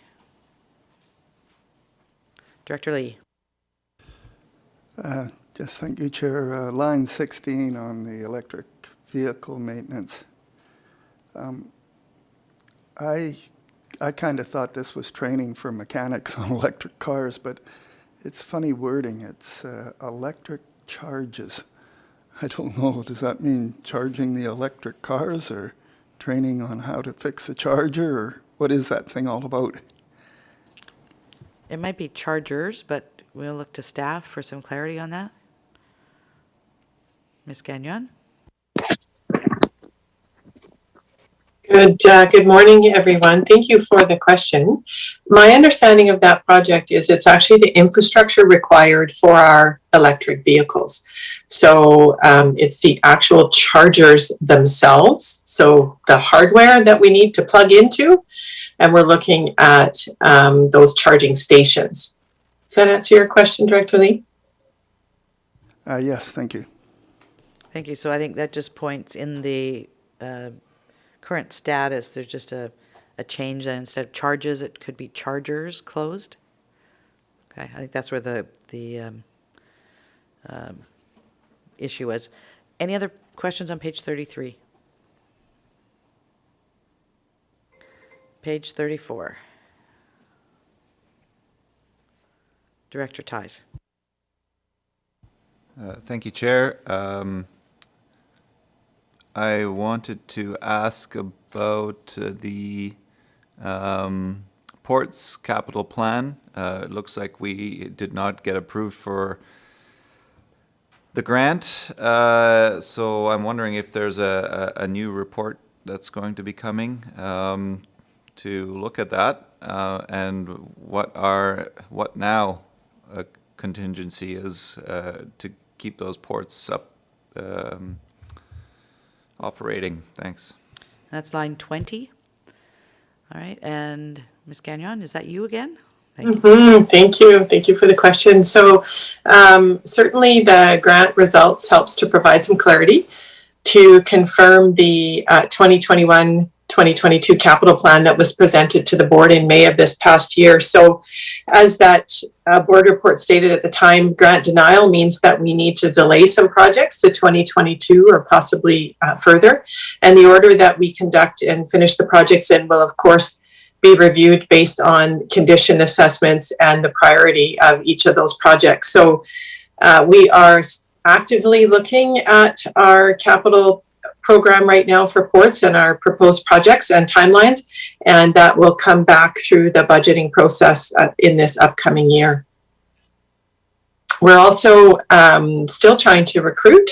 We have a vacancy where we wanted a staff project lead, an engineer, that would help actively push these projects forward, and that position is still vacant, although actively being recruited for. Thank you. Thank you. Directors, anything further? I can't find the line item on here, but I know we've got a number of facility, maintenance facility improvements that are listed on the top of page 34. And I know we were also looking at space planning for those facilities. So is that also something that will come forward in that report as we're looking at space planning? Back to the board?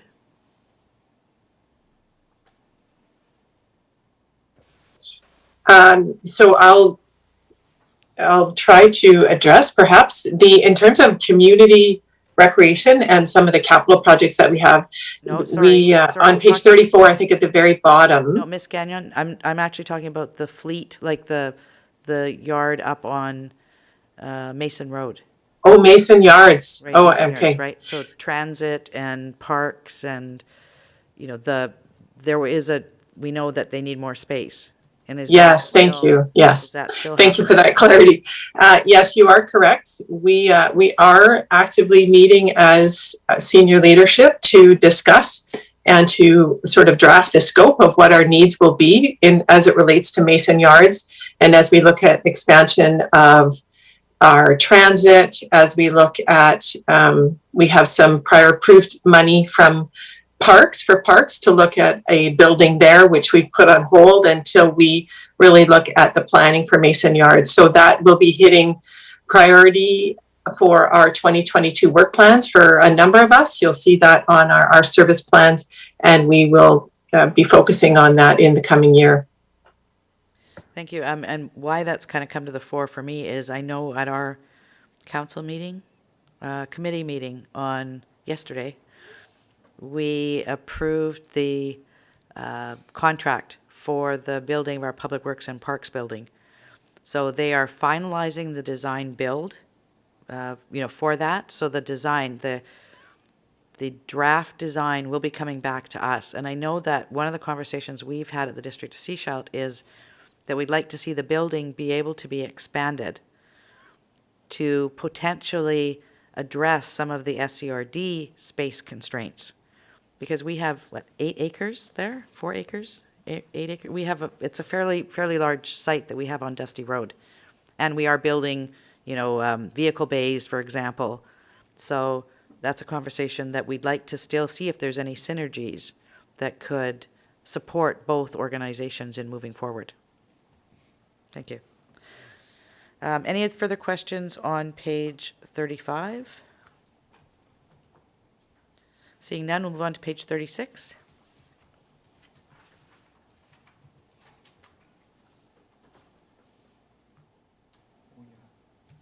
Director Ties? Yeah, thank you. Item line 39, the tractor, wondering if there's any kind of joint interests with municipalities that could be explored there. Thank you again for the question. So certainly at a very high level operationally, there have been discussions around what equipment might be shared, as we all have sports fields that we're maintaining. Unfortunately, it hasn't moved lately. It's quite dormant in terms of the conversation. Competing priorities, staff vacancies, we just haven't been able to go back to having those discussions. The tractor is a basic equipment need for us. I believe the RFP is closed and we're about to award, hopefully. But we know it's a possibility and an opportunity. We just are struggling to bring that to a priority forefront given everything else that's going on. But it's on our radar for the future for sure. I'm just going to address that from what I know of our parks and public works people. Some of the basic items, like a tractor, for example, that's basic everyday use. So, park staff, public works staff at the regional district of Sechelt, that's something that's always in use. It's more of those other things, like we looked at the overseeder, we looked at the aerator, right? So those things that aren't used every day, but that everybody has a use for, those are the things that we can do those sharing pieces with. And do the collaboration around that. So given that we're all starting to go into budget, I have a feeling that those conversations are going to start up again. And we look forward to having that come forward to the table. Any other questions on page 36? Moving to page 37.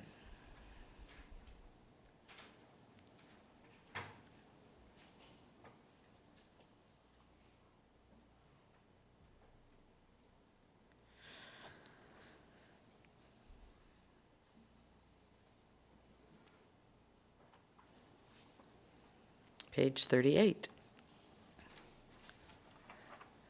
Going once. It's okay. I won't go to the next page yet, Director Lee. Director Ties. Sorry, Director Toth. Thank you, Chair. I'm starting with line 50 on page 38, but it sort of ties into the whole everything up at the landfill. I know we had an extended closure of the landfill there. We were closed, the Thursday, Friday, Saturday, or Friday, Saturday, Sunday, plus the regular Monday. I'm just wondering how everything up there is at this point. Thank you. Thank you, Director, for the question. Yes, the landfill was closed for several days to allow for the actual relocation of the scale and to its new location. That all went successfully on Friday, despite the rainy weather. And the scale, we have a new scale house there as well. If staff, if residents would go up there, they would see a new scale building. Still a lot of work on the go. This week is a critical week because we would like to get back to more normal operations early next week with the larger bins, almost to 2019 type of style of operations, but then at the new site. So we hope to get this project wrapped up by the end of this month. And we're planning a more formal opening for in October. Thank you very much. Thank you. Go ahead, Director Toth.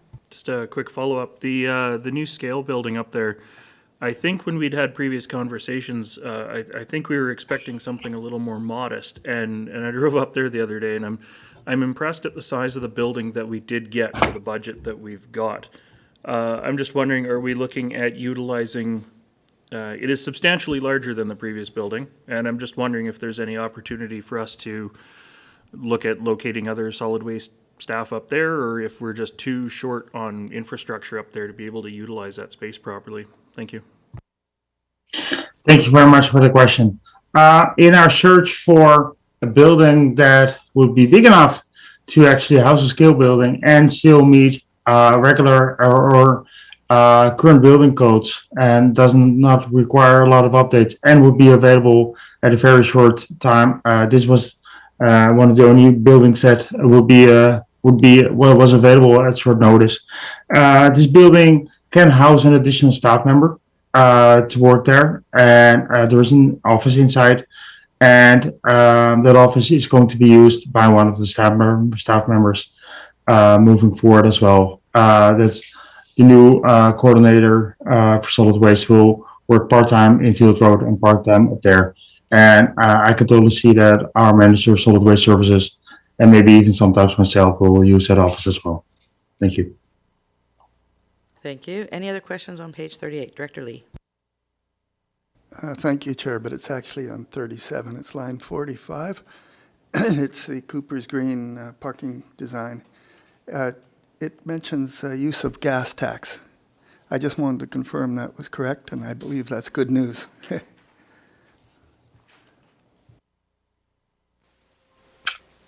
Good morning. Yeah, you are correct. This gas tax funding was actually approved back in 2016. So it's an old budget that we currently still have open as this project continues. Thank you. Thank you. Any other questions on page 37 or 38?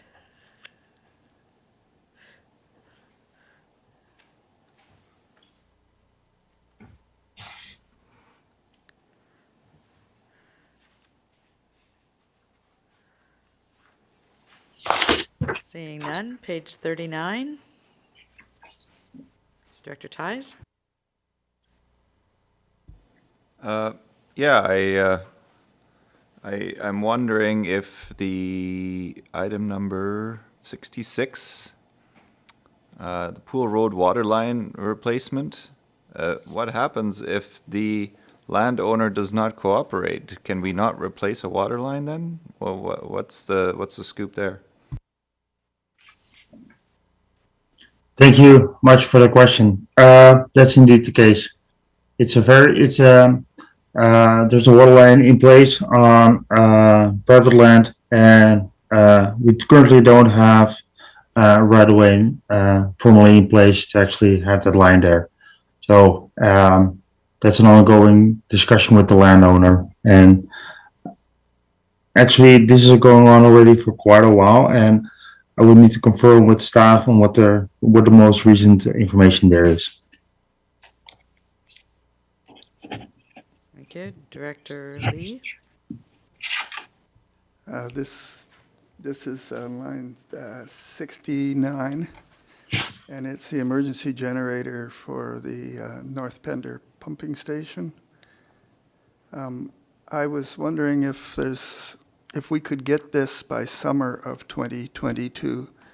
My local fire department improvement district is quite concerned about not having one there, and they've escalated to me several times already, and most recently last week. So, Thank you very much for the question. There's been no progress on this item since last time the budget project status report was presented to the committee. And the reason is, as indicated here, is that the specifications for the emergency generator will most likely significantly change with the upgraded treatment that is most likely required at that site.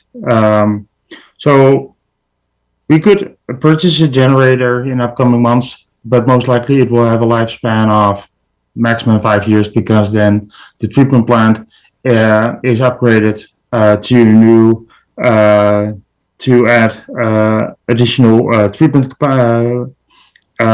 process, and then we would need to replace it again. So this is, for that reason, we propose to hold it. We have an RFP. It's pretty ready to go, but we're proposing to hold it until we have more clarity on the treatment required power for the new treatment capacity. The feasibility study is currently underway, so we hope to be able to provide more information about that early in 2022. It's a little bit of chicken and egg story here. Follow up, Director Lee? well, the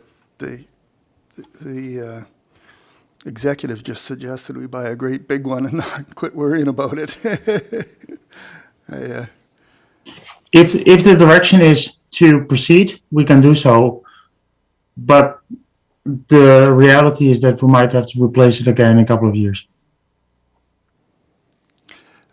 Thank you. I'll chew on that some more. Yeah. One more though, and that is the observation was made that the float has disappeared on the.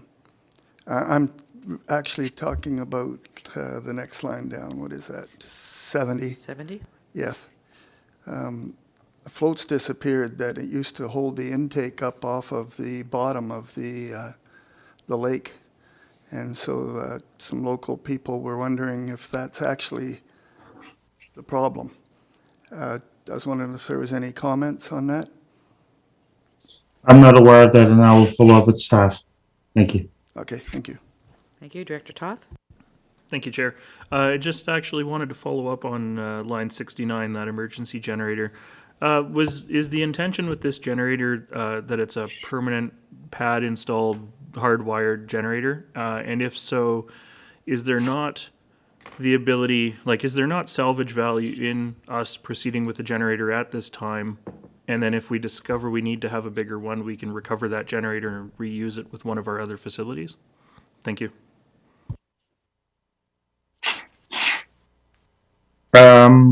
Thank you for the question.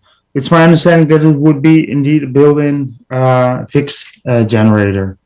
And I'm I would need to confirm if there would even be a plant, a wastewater plant or anywhere that could be even use one of those generators. I can look into that option. Thank you. Thank you. Any other questions on page 39 or up to 39? Page 40.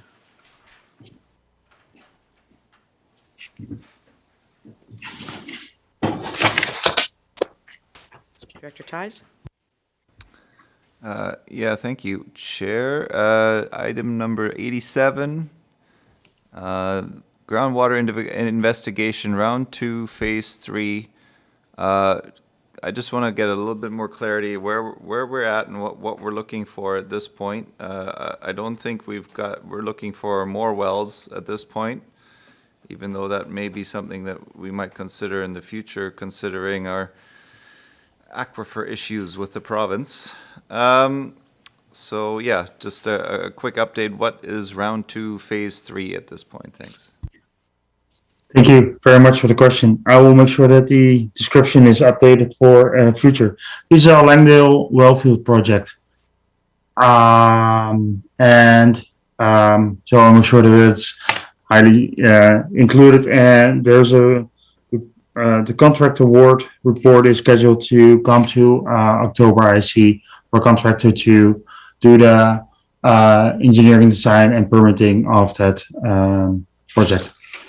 Thank you. Director Toth? Thank you, Chair.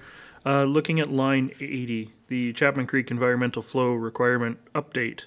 Obviously, approval was not received prior to summer 2021. Just wondering, are we going to be continuing moving forward with this project? Is it still on hold due to the contractor? Yeah, just haven't heard much about it this summer and looking for an update. Thank you very much. I concur that nothing on this project, there's been no progress on this project for the last 3 months because the contractor was primarily in the field and helping us out with our activation of our Chapman siphon and Edwards siphon system. We're with the summer season now coming to an end. We're activating this project again and hope to make significant progress in upcoming months. Thank you. Thank you. Any other questions on page 40?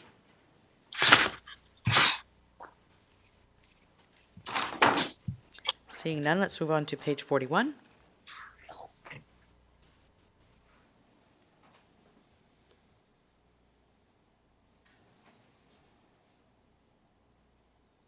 Director Lee. Just a kind of a curiosity question again, and it's line 92, and it's September 22 seems like a month. The proposed completion date is a month too late. Could we move that up to something earlier just to make me happy?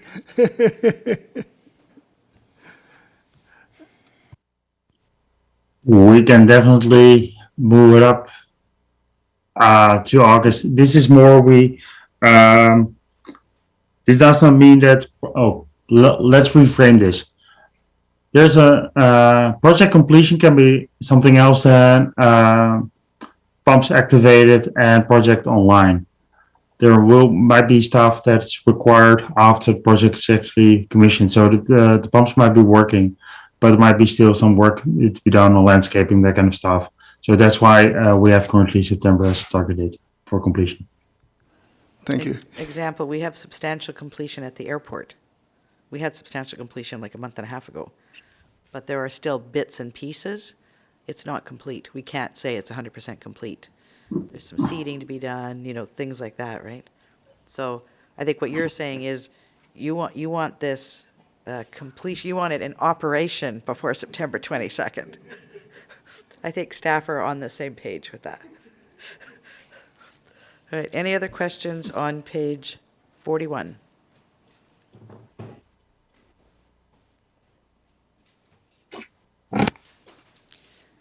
Moving on to page 42.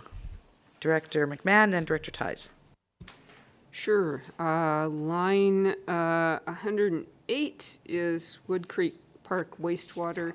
If we should receive a grant for this project, when would work on the project start? Thank you very much for the question. Staff have incorporated the Wood Creek Park wastewater project in his work plan for late this year and early next year, in case it would a grant would be received. Thank you. Thank you. Director Ties? Yes, thank you. Line 105, water meter installation. Just wondering if there's a timeline when installation might actually start happening. We're currently, thank you for the question. We're currently starting the resourcing of the project, as well as the drafting of and scoping of RFPs and etc. So I think the actual construction would not start until early next year. Thank you. Director Lee? Yes, thank you, Chair. Line 106, there's a proposed completion date of December 23rd, and yet the description talks about a feasibility study of surface water. I was thinking that the whole project would be done by December 23rd, rather than just the feasibility. Is there a wording issue there, or am I misunderstanding? Thanks very much for the question. Part of this project is to have at least one, preferably 2 years of creek flow monitoring to confirm that it's actually realistic that despite the impacts of climate change on the flows in Cray Creek, this is actually a feasible intake to further explore, to expand on. So it's really the monitoring that will take the time to, that's putting it into 2023. Thank you for the question. Follow-up? Yes, thanks, Chair. So by December 23rd, do we then launch into the water licensing application, or could we just start building if we pass the flow check? We already have part of this project includes monitoring. The other part includes some design work. So there's no, given that we already have a water license on the creek, the project will confirm if we can actually withdraw the maximum amount we are allowed to draw under a license from the creek. And if so, there's only a minor amendment required to the license, but that would not impede this should not impede the start of the construction of the project. Thank you. Thank you. I'm going to go back to the water meter conversation. Has staff started conversations with the Sechelt Nation around water meters, or is that a conversation that we need to bring back to board through staff, etc.? How do we move that conversation forward if it hasn't been started? Thank you very much. Earlier this year, staff met with Sechelt Nation staff and SIGD staff, and at that point in time, it was confirmed that they were not. They were open to having a discussion about the installation of water meters, and if the SRD would be willing to fund them. So that's where it's at. So it's really currently no further discussion on that item happened since. And items that need to be considered here is they're currently not part of the regional water service. There would need to be agreements in place on the operation monitoring and application of certain bylaws, because installation of meters is one thing, but what do we do with the meter data, the current provisions of the Act to actually enforce or to encourage leak resolution do not always apply to the lands of the Sechelt Nation because they're not part of the SA of the regional water system. So there's multiple components here to be explored, and no further work on that has been completed since the start of the summer. All right. So we'll give some more thought to that, and then it looks like there's going to need to be some direction from the board to move that conversation forward in, to at least engage in that. So we've got Director McMahon and then Director Toth. I was just wondering how many connections there are in the SIGD that we're talking about here. Thanks. Thank you very much. I don't have the answer at hand, but there will be several hundreds for sure. And that number is increasing given the development that the SIGD and the nation are currently undertaking and are planning for in upcoming years. Yeah, we also had the expansion of Senko Mall recently, right? And I know that there's potential talk about development on Site K or Circle K or whatever they call it, the one beside the hospital, right? Director Hiltz. Oh, so does the work location in the description not match the project on that item then? Is it on the water meters? I think that's correct. It's the description still includes SIGD, and I think that's incorrect. Thank you. Director Toth? Thank you. Following up with the SIGD, when we're talking about the cost of installation on water meters, you don't have the number of meters or number of connections on hand right now, so I don't necessarily expect an answer to this question right now either. But do we have an idea on what that additional cost would be? Because if we don't have the meters installed, we can't do anything in terms of data. We can't analyze usage, even if we don't have the bylaws in place or agreements in place. If we have meters, we can at least monitor them and monitor the data. Thank you. I think we'll be revisiting this conversation later. Anything else on page 42?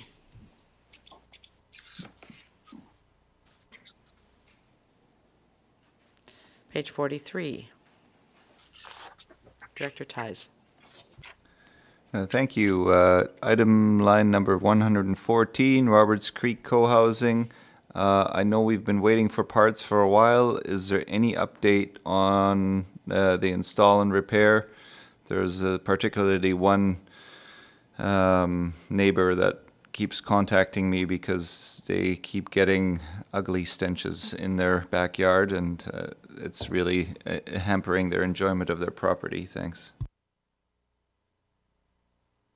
Thank you for the question.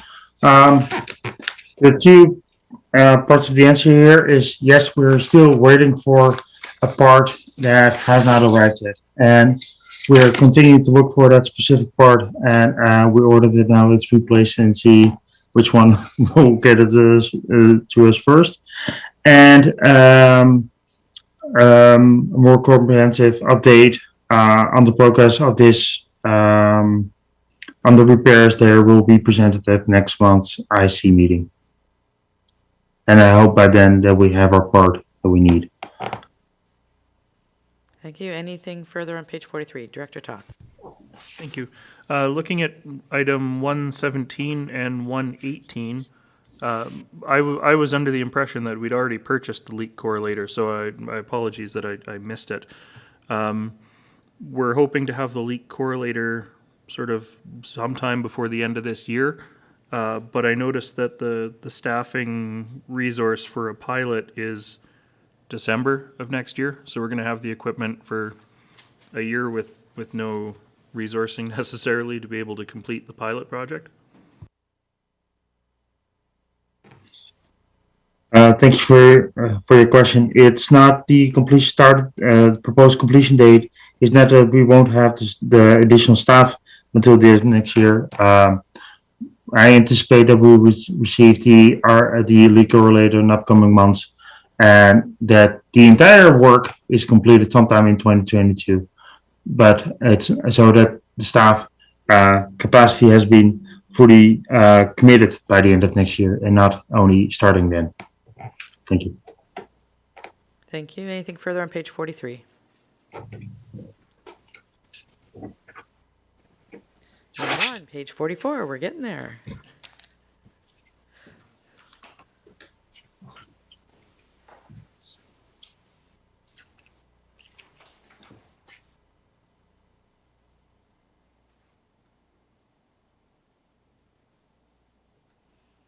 Seeing no questions on page 44, let's move to 45.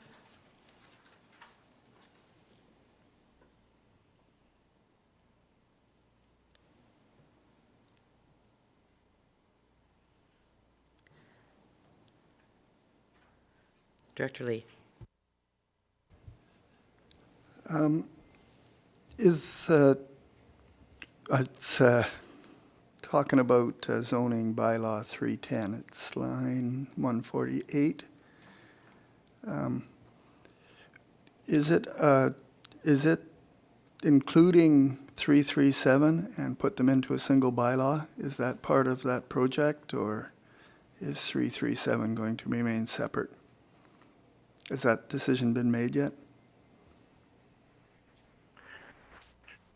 Thank you for the question, Director. The scope of the project is only related to 310, so that's what staff were asked to do. The question or the idea of whether there are opportunities here to harmonize or consolidate or otherwise improve our Area A zoning bylaw has been heard by staff. So as we move this project forward, we'll bring that, we'll consider that idea and bring information forward about it. But board direction to amend the bylaw would be needed, of course, and then of course to adopt it once we get through the reading process. Thanks. Did I hear there might be a recommendation sometime in the near future then on which way we should go or should consider going? I think what I heard is that they're looking for board direction as to which direction they should go. Oh. Well, sorry if I wasn't clear. What staff are thinking at this point as we push as hard as we possibly can during a very strong development cycle to bring forward this draft in the fourth quarter is that when we bring it forward for introduction, we'll bring thoughts about steps to about public participation and considerations about how to handle moving forward into the reading process. And as part of that information, we can speak to opportunities to get the most value out of the project. Thank you. Thanks. Thank you. Any other questions on page, we're going to look at 45, 46. Yeah, let's look at the completed projects. So 45, 46, 47. Any questions on any of those? It's incomplete one.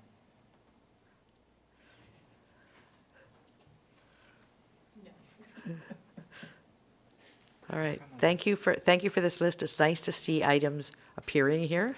I think you probably like to be able to get them off of your list as well. If we move on to page 48, we have a canceled project and deferred projects. Any questions on any of those?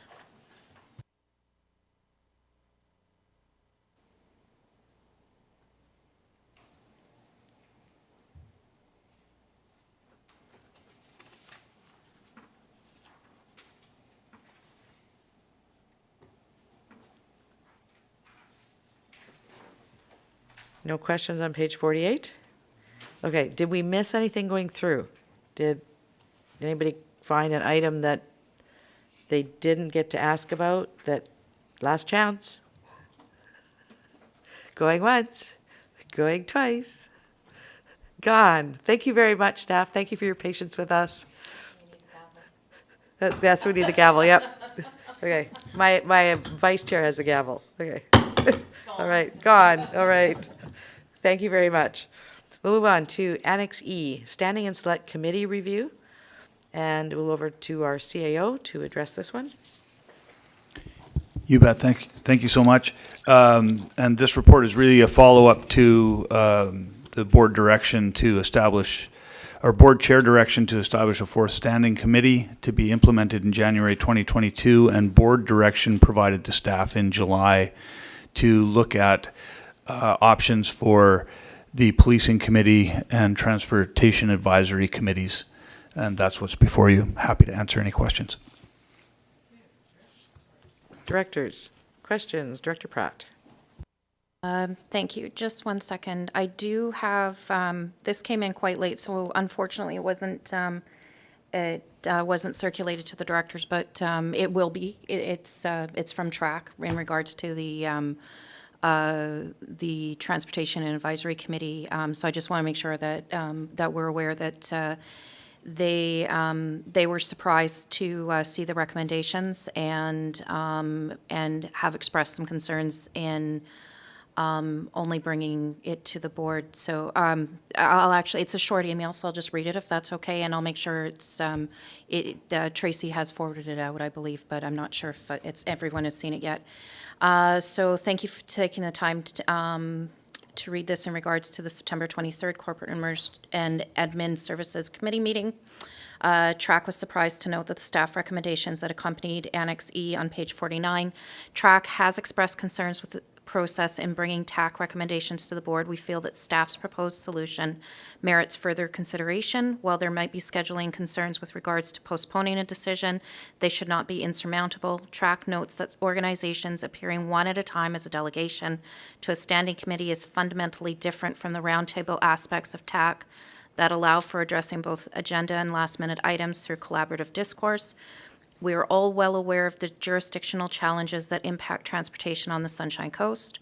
TAC provides one of the few regular public forums for addressing some of those issues with elected officials and staff from a range of local, provincial, crown corporations, and other public and private entities, as well as consideration at the CAS and board. TRAC would hope for some discussion of the proposed change at the October TAC meeting, rather than simply letting TAC members know that the committee no longer exists. This approach would align with a strategy of working together, engagement, and communication.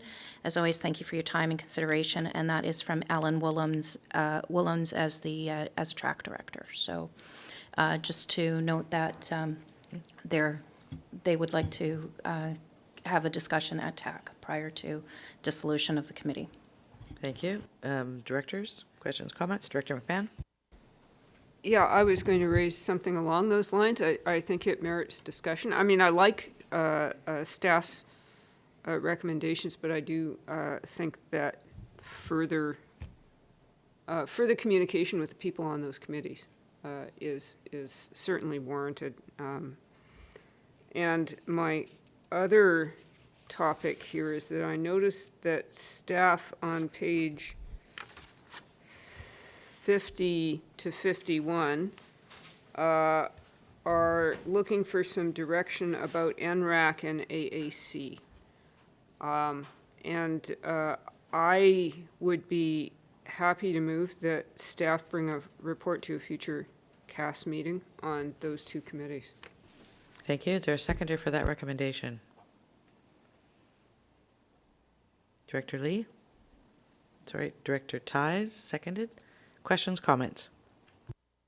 Director Todd? Yeah, I guess my question is in the recommendation, bringing a report about what? About those committees? Just clarity in the recommendation, that's all. Yeah, Director McMahon? I think options going forward for ways to incorporate public input, but not necessarily on those committees as they are currently structured. And does staff want clarity in the recommendation, as per Director Toth's comments? Because if you're going to bring us a report, do you want to know what we want to hear about in the report? I'm going to admit that that would be helpful. Yeah, a report is a little vague. Yeah. You could use nice colors and big letters and, yeah, charts and just like a poster we could put on the wall. Director McMahon, would you like to add to your motion? Sure. A report on options for public input on agriculture and natural resources matters. As potential alternatives to the committees? As possible alternatives to the existing NRAC and AAC committees. Okay, so that's an amendment to our initial motion. Is there somebody who'd like to second the amendment? Seconded. All right, any further comments or questions? Director Hiltz. The AAC question has been coming up, and is there something already going on with that with staff? I can't remember. It was at, I haven't revisited the minutes, but this has been a topic on AAC. So how does that, how does that relate to the motion? And just, NRAC really hasn't been talked about at all. Yeah, thanks. Director McMahon? Yeah, staff can correct me if I'm wrong, but there has been discussion at AAC, but I think it was, so far it's been inconclusive. I think that's a fair way to put it. All right, any other further questions or comments on the motion on the floor? Director Pratt? Can we hear the whole thing again, please? Sure. As amended? Yes. Do staff have that? Similar? Thank you, Chair. Recommend the staff report regarding future options to incorporate public input on natural resources and agricultural issues as possible options to the existing Natural Resource Advisory Committee and the Agricultural Advisory Committee. Is that Director McMahon? I think that says as possible alternatives. Okay, positive alternatives, yeah. Yeah. Okay, any other questions, comments from directors? Director Pratt? Timeline? Do we have a timeline in that? No, we don't. Staff? Yeah. Let's look to staff. When would you, what kind of timeline would you like us to put into this?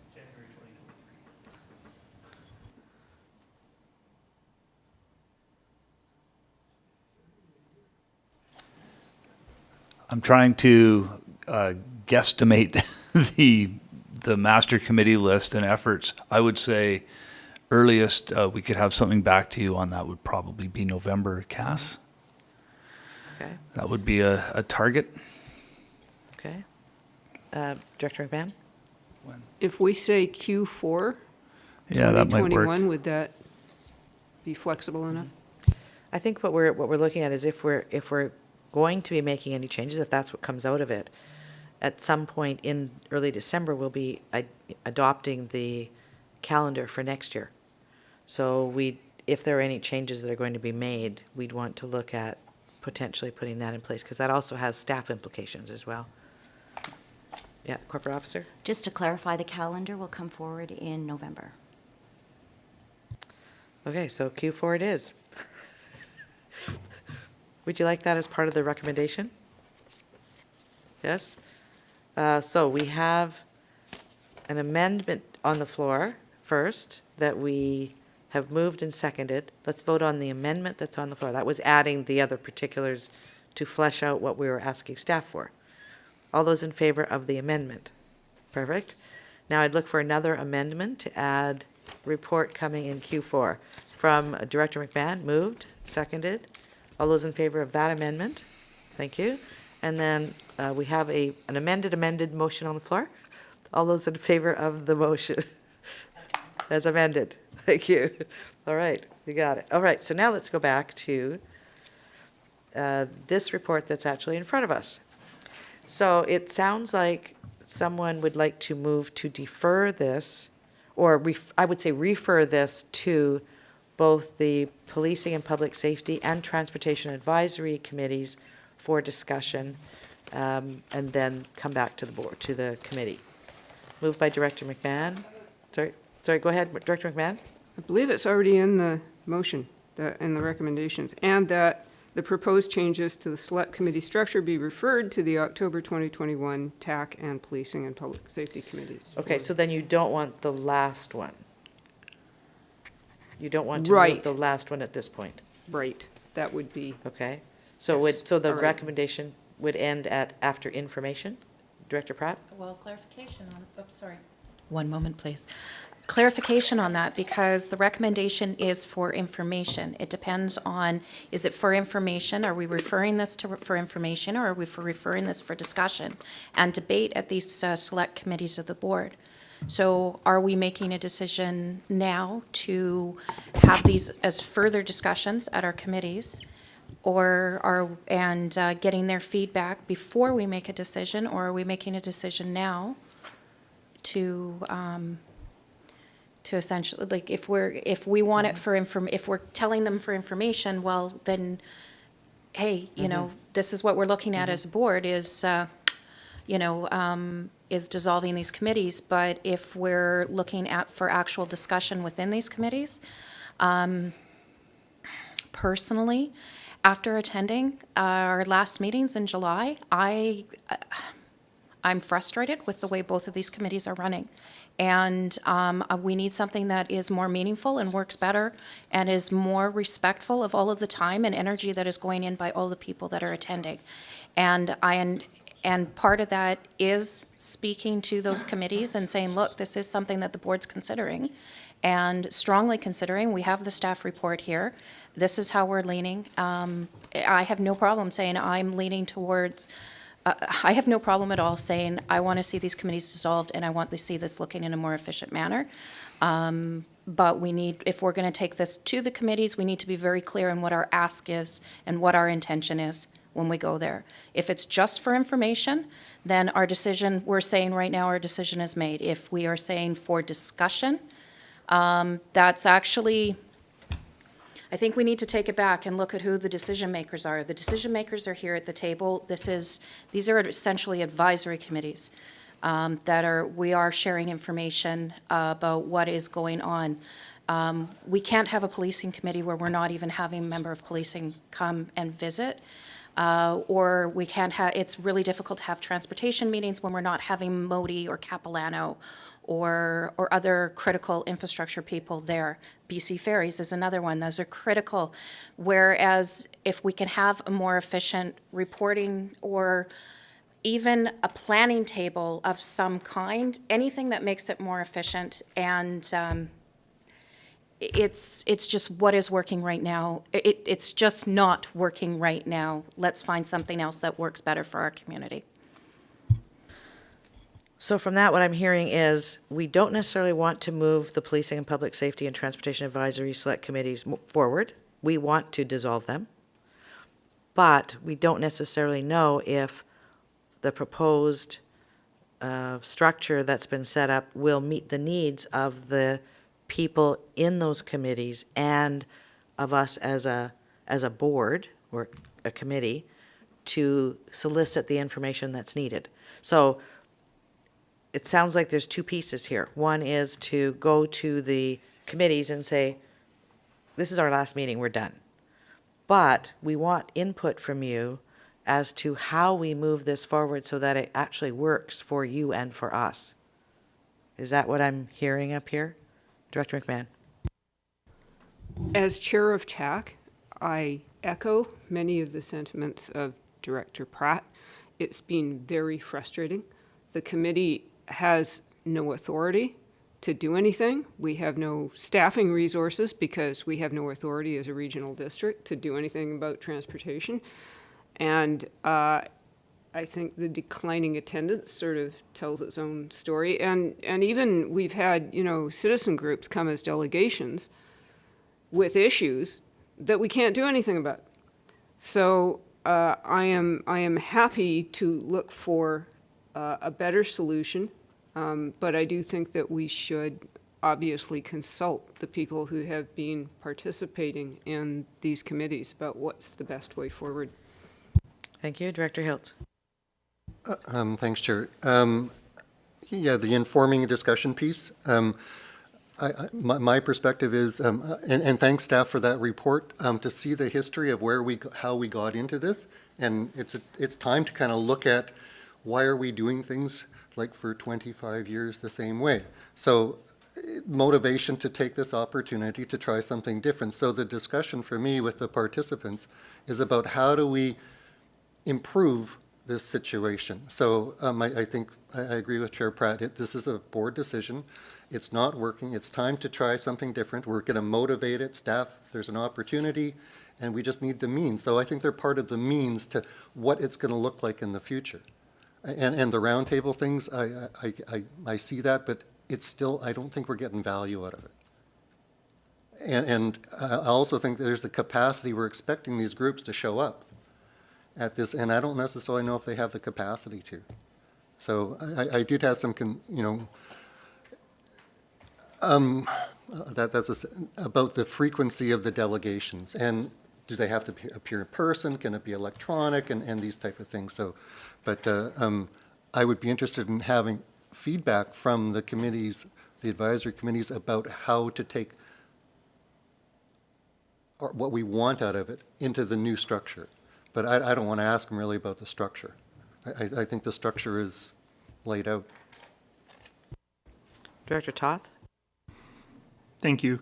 I'm not going to repeat the comments that have been made. They all sound like great ideas. In looking at the recommendations that are laid out here, I too have some questions about the quarterly delegation, idea of how that would work. But I'm wondering if we could add, if we move these sort of as they are, I'm wondering if we could look at adding just a little bit more to that second and that. So you would say, policing and public safety committee meetings for information and discussion on options to continue to receive community contributions. Because we know this is a decision we want to make. It's just, how do these groups want to participate in continuing to provide us feedback? And maybe it's not as the quarterly delegations, maybe it's, monthly or semi-annually, but that would allow us to at least, take action on this and continue to move it forward for a conversation with those committees. Thank you. Okay, I've got Director McMahon and Director Pratt. And I have another suggestion too, is in the first and that we just take out the last 5 words and say that these committees be integrated into the newly established Community Services Committee. And then we can dive into the details later. Okay, Director Pratt. I was going to actually suggest something similar because I want it to be really clear that we will facilitate any making sure that line of communications is open. And that, for me, that would also include if like one-off, maybe once or twice a year, having roundtable discussions over certain issues, like how we're doing the quarterly meetings with Modi, of just sitting around, talking about upcoming issues, talking about road maintenance in our areas and any upcoming things that are happening, the same way we do with like the MLA and other thing of doing that, but doing it in a more public forum so that people can have that exchange of conversation, but making it more meaningful and real, because right now we are struggling with the efficiency and how this works. So. Okay, any other questions or comments? And then we'll look at crafting something. Director Hiltz, sorry. Yeah. The stats, I think, could become standing. The stats can come, but that roundtable discussion, I think, needs to, as you say, perhaps happen in a different venue. But the stats could be included, right? And the parallels to how District of Seashelt and I want to say Dawson Tog, Seashelt and Gibson's received this information, because this capacity of them repeating it over and over again seems to just be a draw on resources, whereas the stats are one thing, how the people interact being a separate piece. So that's a comment. Director McMahon. Yeah, that is something that we could potentially discuss, because having the policing have to go around to every local government seems to be a lot of work for the police. And maybe the appropriate place to do it is at the regional level where all the local governments sit and do it once rather than, you know, I throw it out there, but that could be part of the discussion. Okay, so if I look at the recommendations as on page 49, the first and that, it's suggested that we go, and that effective January 2022, the Policing and Public Safety and Transportation Advisory Select Committees be integrated into the newly established Community Services Committee. The next one, though, gives me some pause. It's, we're not having the changes that are in this report going to those committees. We're saying we want to hear from you how we would facilitate input. So I don't know what we want to put on here to reflect that. I mean, Director Toth came out with, you know, a little bit to add on, but we're not actually saying we are approving these changes as proposed in this report. Because that's what we're hearing from them. Director McMahon. We can refer the report to these committees for further discussion. Director Toth had some nice wording over there. Okay, and that the report be referred to the October 2021 Transportation Advisory Committee and Policing and Public Safety Committee meetings for Director Toth? For information and discussion on options to continue to receive community contributions. Okay, I'm seeing not a shaking head down there. Director Hiltz? Well, I think we're creating a new box, and how do you fit into the new box? So that's what it, you know, community consultation is part of it, but it's how does these people fit into the new box? So that's what we're creating a new structure. The old structure is gone. So how do they see themselves fitting into that box? So that's how do they see integration of this into the new structure of this Community Services Committee? Right, and I think where the issue comes is that the report says this is how you're going to fit into this structure. And we're saying we don't necessarily know if that'll work, or if the committee feels that information will come to us and they'll have meaningful input, and if we'll actually get meaningful input from that. So what does that look like? We know we want it incorporated into that, but what does that look like? And that we're saying we want to have a conversation with them around that. How do we reflect that in a recommendation here? So we're talking about integrating them into the new system. Yes, but how? How what? How do we integrate them? Because this basically says these people will come at these meetings and these people will come at these meetings. That's not what we're saying. Right? Staff took a stab at it, but we're hearing already from members of the committee that's saying we don't know if that'll be effective and provide the input and the advice that the committee's actually looking for. So we want to go to them and say, how do you think this could work? Yeah, go ahead, Director Hills. Yeah, so staff has presented a full meal deal, and we're saying, no, we don't quite want it all now, but we want the structure there. So this report will not serve the needs of to solicit consideration from the advisory committees, because we're saying this is what it looks like. And so what we're saying is we don't want it to look completely like this, but we want the box to look like this. So if we're starting with effective January 2022, these committees will be integrated into the newly established Community Service Committee. And then do we want this report referred to those committee meetings for discussion and input on potential?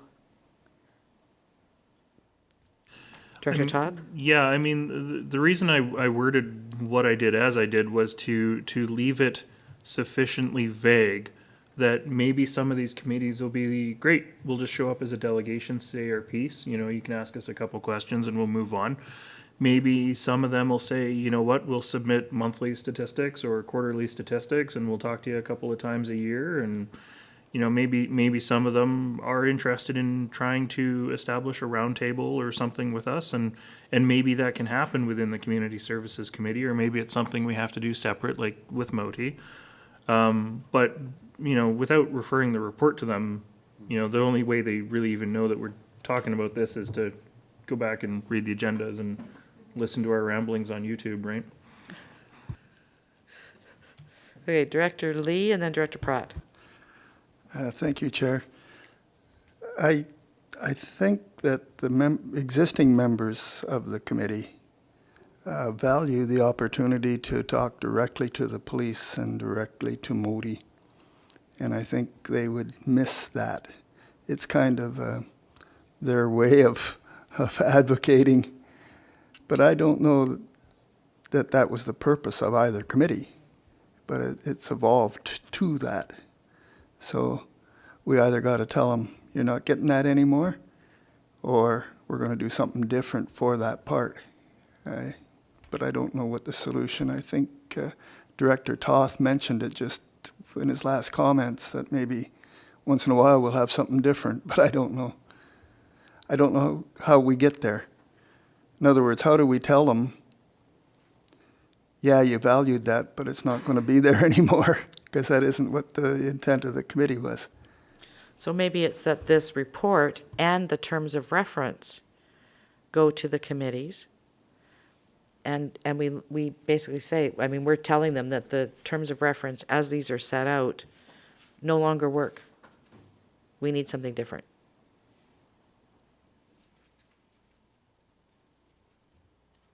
Director Hiltz. And at this point, we don't know what those are, so are we ready to decide what January would look like, carving out that spot? So it's more like,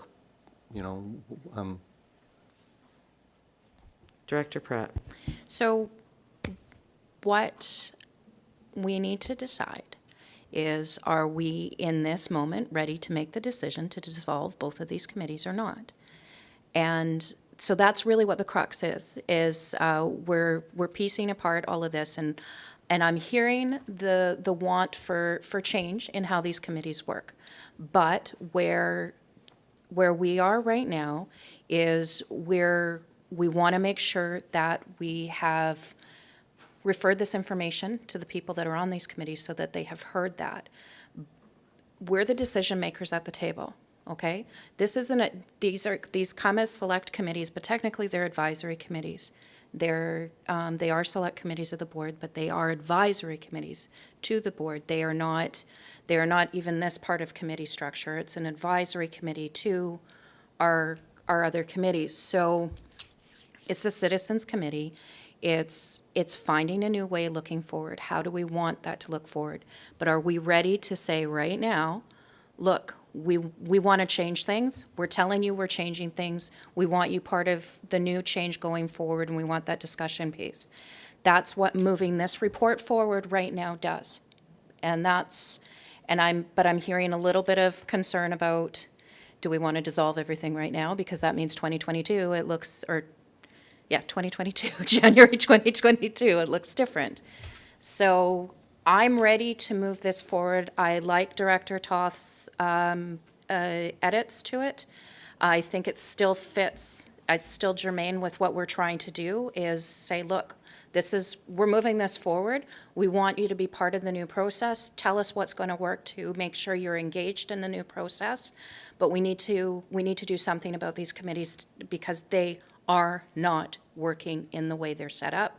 I like Director McMahon's edit too. So that's where, and I am fine with the and further that at the bottom. So I would like to make that motion, those recommendations with those amendments that have been suggested.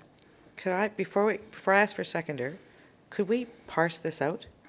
Could we look at the first and that, right? And that effective January 2022, the Policing and Public Safety and Transportation Advisory Select Committees be integrated into the newly established Community Services Committee, period. Yep. And see if there's support for that here. So go piece by piece? Yes, if we do that, then we can do that. Okay, move that and second that. Any further questions on that one? Director McMahon. It's just one piece at a time. Yeah, Director McMahon. So the recommendation is the first and that up to the end of committee. Right. I think part of the problem that we're dealing with here is that the way these committees have evolved is that they're partly advisory committees to the SCRD, but they're also a platform for public participation in discussing transportation issues. And our committees at the SCRD are not set up to be that kind of thing, right? So I think it's fair enough to say we're taking this piece that is actually our piece and we're rolling it into our existing committee structure. What do we do with the rest of it? Maybe even some other organization wants to host a roundtable on transportation issues on the Sunshine Coast. Maybe it's not us. Just saying. All right, any other questions or comments on the recommendation on the floor? Did you want to speak to this? CAO. Not to the recommendation itself, maybe, but just a little bit of clarification on it's always hard to know how much information to put into the staff report. But one of the things that we were thinking of as we were putting this report together, envisioning what rolling those committees into the new Community Services Committee might look like, especially around the idea of how do we keep the value of the roundtable discussion from the people that are participating, and a couple of things came to mind. One, sorry about that. Somehow I hit my mute button. One is that a typical delegation is scheduled for 10 minutes. However, this delegation could easily, say, be scheduled for 30 minutes. And that 30 minutes would include an opportunity for group members such as maybe someone from TRAC is there listening to Modi's update and Ferry's update. Well, they would have the opportunity to ask questions in a similar roundtable format than existed when it was a dedicated committee. So that was one option that we had explored. Another thing that we had explored, but it's not a formal committee, so it's nowhere referenced in the report. We also have quarterly rural director Modi meetings, and they're not like hard and fast. There's flexibility there to expand those or to use those as well, which are scheduled on a quarterly basis to make sure that there is a platform for people to share ideas and concerns and have those voices heard. So I don't know if that context helps, but that was some of the thoughts that we had around how that might actually look, rolling those in on a quarterly basis. Okay, so there's a recommendation on the floor. Anybody else to the recommendation on the floor? All those in favor of the recommendation on the floor? Thank you. All right, so we are saying as of January 2022, we are no longer going to have those committees moving forward. So what do we want, how do we want to present this to the two committee meetings that are coming up? Director McMahon. I'm going to try this. Let's see if it works. And that the report be referred to the October 2021 Transportation Advisory Committee and Policing and Public Safety Committee meetings for discussion of the best ways to integrate community input into the Community Services Committee. All right. Is there a seconder? Seconded. Discussion. Director Toth. Sorry, Director Hill, beat you to the microphone. I seconded it to get it on the floor. I'm not quite sure it's necessarily the way to go because we may find that some of this isn't appropriate to the Community Services Committee, or I'm mulling it over in my head. I'm just not 100% sold on the idea yet. So thank you. Thank you. Director Hilt. Could you repeat what part you're not sold on? Just the specificity of, it being the Community Services Committee specifically. We've boxed it into the Community Services Committee. That excludes, outside of the committee roundtables, that excludes, other potential avenues that we might have for discussion or conversation. Director Hiltz. So I'd hate to be doing this on Zoom, It's here's your box. not everything will fit into the box. What things won't, and that's what we want the advisory committees to help us tell us what things won't fit into the box, perhaps? Is that what you're asking them to explain? I guess. I mean, I just, you know, having heard the motion verbally, I'm just not convinced that, you know, narrowing it into the community services committee is the way to go. Okay, I've got Director McMahon and then Director Lee. What if we added or other public forum?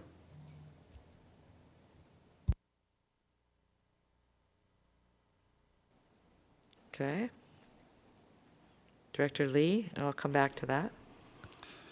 I think Director McMahon actually hit on what my comments were going to be, because the CAO made me feel much more comfortable with the clarity he provided. And I liked the suggestion about bringing people into the MODI meetings for that part of it. So I don't know if we need to have another quarterly meeting with the police so they have to show up and then we talk, but that's something we can work through later based on the motion that I just heard. So I am comfortable. Thank you. Okay, so we have a recommendation on the floor, but there's been a potential amendment to that. Would you like to read the amendment? And then we'll do the whole motion. Or other forum.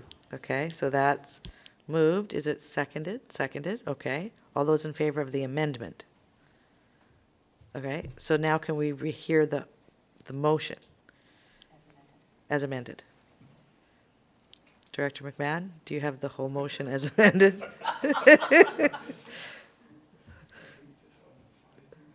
Actually, we should listen to the secretary, recording secretary, I think. Perfect.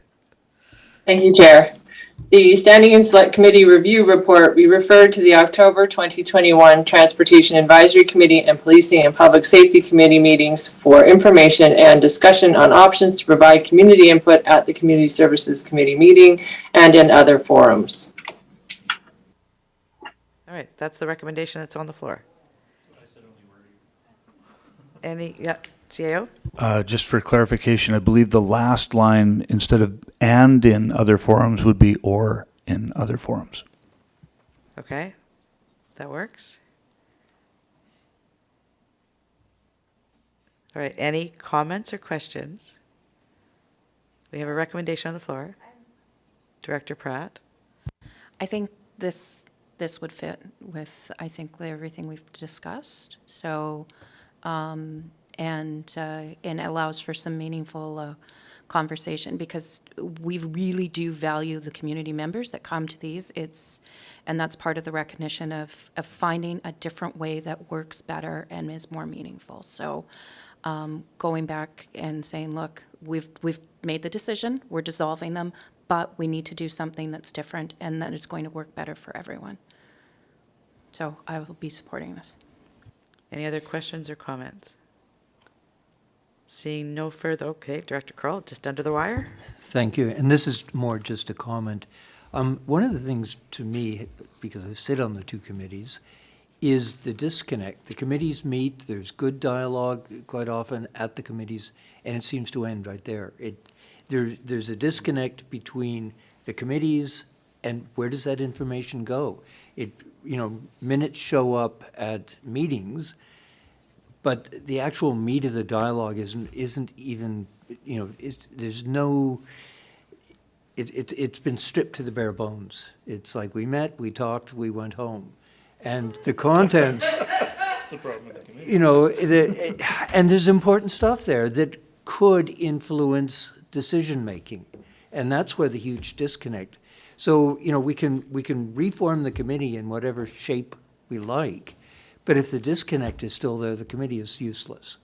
So I think that's a bigger issue that we're trying to deal with, is how do we transition the valuable information from these committee meetings?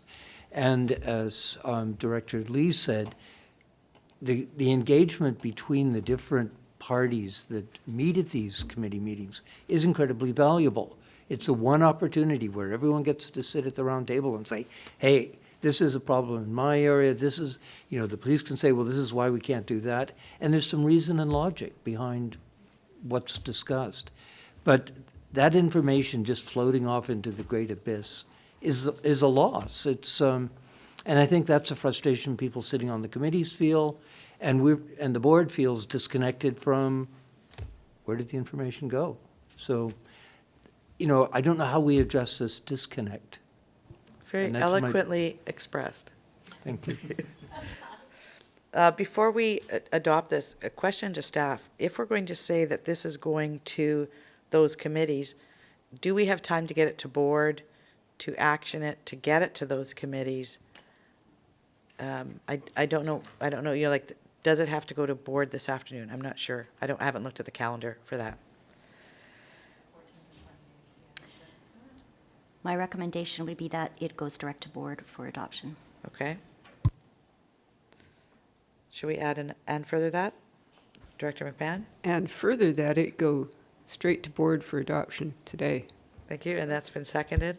All those in favor of the amendment? Thank you. All right. Is everybody clear what we're voting on? All right. All those in favor of the recommendation? Thank you. All right. Thank you. That's very powerful discussion. Thank you for, taking the time. Okay. Director Pratt was up first, and then Director Toth, and then Director Hills. We still have the and further that the standing committee terms of reference be amended to affect the revised committee structure. Right. But the way I read this, and this I'd look to the corporate officer, is we haven't actually said how they're going to be amended because we haven't agreed with the recommendations that are in the report. So that would have to be something that'll have to come back. Okay. Okay? Okay. I'll let it go. Director Toth? Thank you, Chair. I had the exact same comment, and it was going to be that we can't action this today because we don't know what they're going to look like. But yeah, just wanted to raise the awareness.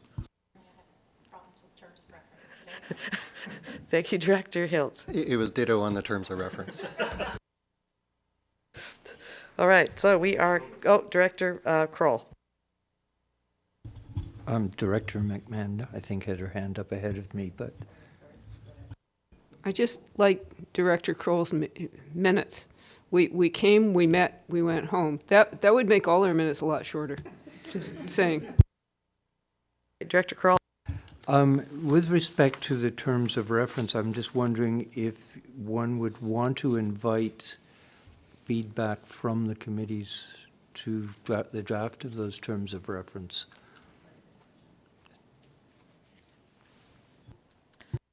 So could we leave that up to the chairs of the committees to ensure that on the agenda, the terms of reference show up? Right, the agenda for those meetings, so that those are there? Okay. Director McMahon? Yeah, staff made some interesting points during the discussion that I hope will carry forward to the TAC meeting about possible ways, different options that we can look at that might be feasible. Thank you. Director Kroll? Just one thing out of it, which is, the policing thing. I have great empathy for the way the police department is currently struggling with shortages and one thing and another. And to have those police stats come to one area and then be disseminated from the board sort of makes sense. We've had situations where I was sitting on the board when we got the police stats, and then we didn't get the stats for the town of Gibsons, so I was able to transition my board stats to the town. But there is still, and there may be another way of doing it, of just the individuals on council or on the board being able to have that one-to-one dialogue with whoever's reporting from policing. I think that's important because there are vast differences between the communities and, some of the stuff going on. So something to consider in that area. But I like the idea of the central reporting because it, whether we have joint Zoom meetings or something. All right, next item on our agenda. We actually don't have a lot to get through yet. Item number 7, new legislative authority for electronic meetings, Annex F, pages 53 through 57. And I'll go to our corporate officer. Thank you, Chair. Since March of last year, local governments have been conducting electronic meetings under the temporary authority provided by ministerial orders in response to COVID-19. On September 28th, that authority will expire. As a result, the province has introduced changes to legislation with the intent of providing local governments new, broader, and more permanent authority to conduct electronic meetings on an ongoing basis. This report sets out the requirements, conditions, and some of the resourcing implications for implementing that change. At this stage, staff are seeking direction in principle that will guide future board procedure bylaw amendments, which will be necessary to fully implement the changes in regulation once they're confirmed.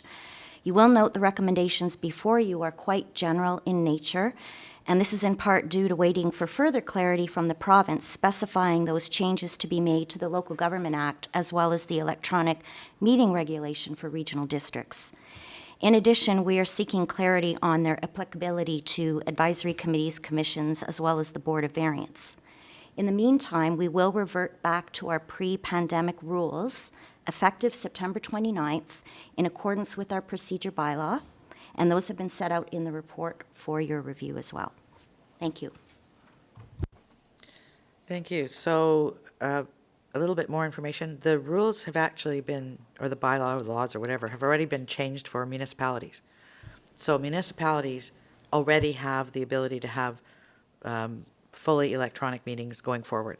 Meetings, public hearings, whatever. Those same rules, the same changes have not been passed for regional districts yet.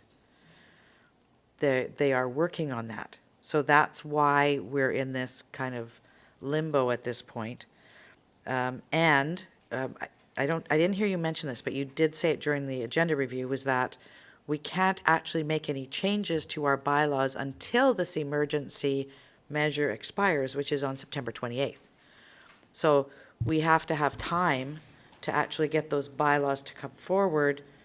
So we will be subject to our previous, which means, I believe, chair and quorum have to be in the room. That's correct. So currently our procedure bylaw does authorize electronic participation in meetings, which is different than being fully electronic.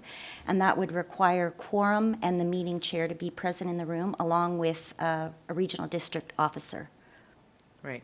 So the issue as I see it is that we are now in the province under communicable disease protocols, which means right now I'm chairing this meeting. If I wake up in the morning and I have a sore throat, I cannot be in the room here to chair the meeting because I have to stay home. So that means the vice chair would have to be there. Well, what if the vice chair isn't there? So we're all of a sudden playing with who's going to chair this meeting, the morning of the meeting. The procedure bylaw does provide a process for appointing a chair if the chair cannot be present. Right, I'm aware of that, Yes. but it's a different preparation to chair a meeting than it is to actually just attend a meeting. Correct. And we've had experiences of that in the past. So what we're attempting to just position ourselves. Yes. If I can get direction today, we can prepare some amendments. The province has provided us guidance saying it is their intention to align those regulations so they are in force and effect on September 29th. But I've yet to see confirmation of what that wording is. So currently, the electronic meetings regulation applies to special meetings only, for example, not for regular board meetings. And further, we would have to have those provisions that are currently in our procedure bylaw apply. So quorum in the room, the chair present, as well as a regional district officer. Once we have that clarity of the change, then we can amend the bylaw, whatever direction the board gives us, depending on where you choose to go with this. If you want to be fully flexible for electronic meetings, we would make that amendment in the procedure bylaw, and then we would have to look at all of our associated procedures and policies just to ensure that they're all in alignment going forward. Okay, another point, one more point in here is in the first and that, you're talking about electronic meetings for SCRD board, committee, board of variance, volunteer advisory committee, and commission meetings. But what I understand is we don't have the technology to be able to do hybrid meetings for advisory committees. So So- that is currently correct. We could do fully electronic or fully in person at the moment for our advisory committees. We don't have the resourcing or the technology capacity to facilitate that hybrid structure for the advisory committees at present. Okay, and then the other piece around that is, if it is electronic, then how do we manage the public attendance, given we don't actually have the technology to be able to keep that separate? Correct. That would have to be contemplated. So in that scenario, if the board authorizes fully electronic meetings, you could put conditions around when that applies, for example, during a pandemic or a natural disaster, or you could leave it open that the committee, they can decide when they want electronic meetings, but what is the provision for public? So they would have to electronically join those meetings. We have a Zoom webinar function that would allow them to join the gallery. It wouldn't be live streamed to YouTube.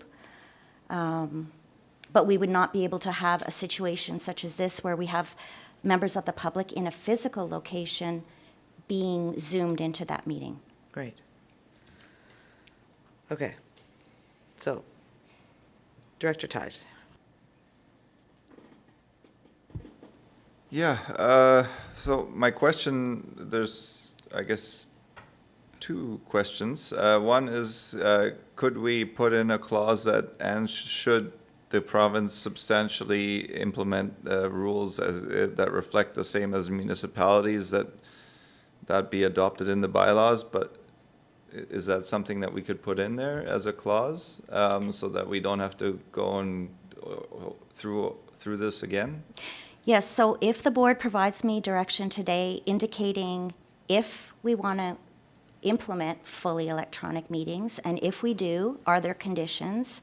And if we choose to implement a hybrid meeting structure, which we only have the capacity to do for statutory meetings, so board and board committees at present, then I would take that information away. I would craft the bylaw amendments, and as soon as we have clarity from the province, I would bring those forward for reading. So potentially the earliest they could come forward would be mid-October, the board meeting on, I think it's October 14th. In the meantime, we revert back to the pre-pandemic rules. Thank you. Director McMahon. I sure hope the province gets a move on about this. I can see that APC meetings would definitely be a problem if we don't have clarity for fully electronic meetings. I don't think my APC would be comfortable meeting in person at this point. I mean, I very much doubt it. Not without, providing vaccine passports or something like that, which is a whole nother can of worms. But I mean, for public safety, should we not, if we were having meetings, be doing something like that? And I would much prefer to stay electronic. I wanted to quibble about the top of page 57, that electronic meetings have resulted in the savings of catering expense. They have also resulted in the savings of a lot of transportation expenses, right? Yes. And I would say thousands, probably, in transportation expenses and, of course, greenhouse gas emissions. So it's been, I realize that not every committee is comfortable meeting electronically. My APC is very happy meeting electronically, and, I'm getting better attendance that way. So, yeah, I know it will be different. I think that individual committees probably need the latitude to decide what format is going to work best for their needs. Thank you. Anybody else? Director Hiltz? Yeah, just it's a question for staff about a practice which has happened at the West Howe Sound APC. Back when we were meeting in person, we would use a phone to have someone participate. Were we actually not kind of following the rules then? Like that would not constitute their presence at the meeting by phoning in? Is that, we were kind of making our own rules up? Is that what was going on? No, the technology just needs to provide the ability to hear or see and hear. So phone would fall into that as long as all of the meeting participants and the public everybody can hear each other, that's fine. Okay, so staff are looking for some direction. It sounds like for our board meetings, we'd like the option to be fully electronic and/or fully in person, and any combination, hybrid combination of that, without the requirement for the chair or vice chair to be in the room. Right, because if they're fully electronic, that means, Len's chairing a meeting, Len can do it from home, the rest of it's going to be here. Right? So that's that piece. But then when it comes to committee meetings, this would be advisory committee, volunteer advisory committee meetings. They would need to either be fully electronic or fully in person to allow for the public participation, given the limitations of our technology at this time. Correct. Okay. Okay. Looks like everybody's okay with that. I think everybody's kind of winding down up here. Okay, I'll make that recommendation, because I think that is what you've sort of got here, but a little more clarity, right? And I think Tara and you can probably craft what that has to look like to give you the details. Is there someone who'd like to second that recommendation? Seconded. Any further questions or comments? Director Lee. Does it need to go to board this afternoon? No. We can't do anything until after September 28th on this. Okay. Seeing no further questions or comments, all those in favor? Thank you very much. I think this is something that, I know you'll stay on top of as we go forward, as our technology changes, because I know we all would probably like the volunteer advisory committees to be able to have hybrid as well, because that, as things change, we want to be able to have that availability to them, but we're not there yet. And that could be 6 months, it could be a year, it could be, we don't know. All right. All right, we are getting there. You're getting there. The next item on our agenda, Budget 2022 Communication and Public Engagement Plan. And this is, we have Mr. Buckley with us, and he's looking for input into this plan. So, Mr. Buckley, take it away. Thank you, Director Seegers. So in front of you, you have our communications and engagement plan for the upcoming budget, intended to build on best practices from previous years, and also introduce some new tools that we now have at our disposal, such as our Let's Talk engagement platform. So as you can see on the report itself, we're going to be utilizing a number of different media to help communicate the budget, including information sessions, which we brought in last year, the Let's Talk platform that I mentioned. We're also going to be looking to run a survey, and obviously utilizing local media as well to help us get our message out. So happy to answer any questions that anyone may have. Thank you. Director McMahon? Are we going to have a chance to look at the draft survey before it's finalized? Because I just want to make sure that you hit all the possible outreach methods, and one of them is community associations. So I'm still working on the draft survey as we speak, and my intention is to provide it to all directors to be able to fan it out then to your own contacts via community groups, as well as established contacts that we have here through the SCRD. Did that answer your question? Not quite. I just wanted to make sure that the feedback on how to best reach residents includes all the ways that residents get their information now, such as by attending community association meetings or reading notices on bulletin boards. There's a pretty wide range. Yep. Yeah, I can absolutely provide that question, and look for input, because obviously you folks are hearing directly from residents, right? So yeah, no, absolutely, I can provide that question and just provide you the types of answers that we're looking for. Another one to add in there would be to the public libraries. Mm-hmm. Because the libraries, there are people who will go to the library and pick up the survey. like a hard copy of the survey, and then fill it out and submit it. Perfect, thank you. Director Hiltz? Yeah, thanks. Last year was much better than the year before, just so we're on the right track, I think. Has the SCRD done one of these surveys in the past, like a budget survey? Is this a new, like brand new thing? Seeing as I'm still relatively new to the organization, I kind of came in midway through last year's budget process. I may just defer to our CFO, if that's okay. So this would be the first of recent recollection that we've done a survey of this kind. It's very, very high level, and it's our first attempt to really solicit some information, which Director McMahon's already pointed on is where is the most relevant source of information that people get their information or get engaged about budget information. We've done smaller types of surveys specific to services, not one specifically related to the budget. So I think this is our first dipping of the toe into the pond of surveys for budget. Recognizing too that it's complicated because it really depends where people live, and we've tried to develop the survey to make sure that's recognized in the process. So depending on where you live, the survey will not ask you questions about services that you don't participate in. So good job. Okay, Director Lee and then Director McMahon.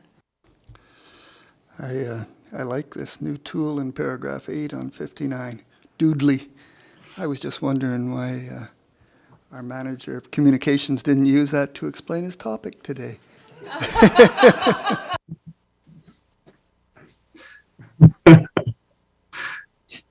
I can tell you they can take a little bit of time to put together, and our communications officer who's been leading the charge on that tool has been quite busy with other priorities. So, but a good shout maybe for next year.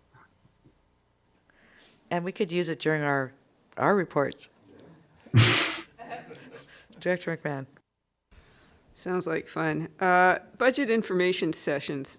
First off, Friday at 6:30 is not an optimal time. Just saying.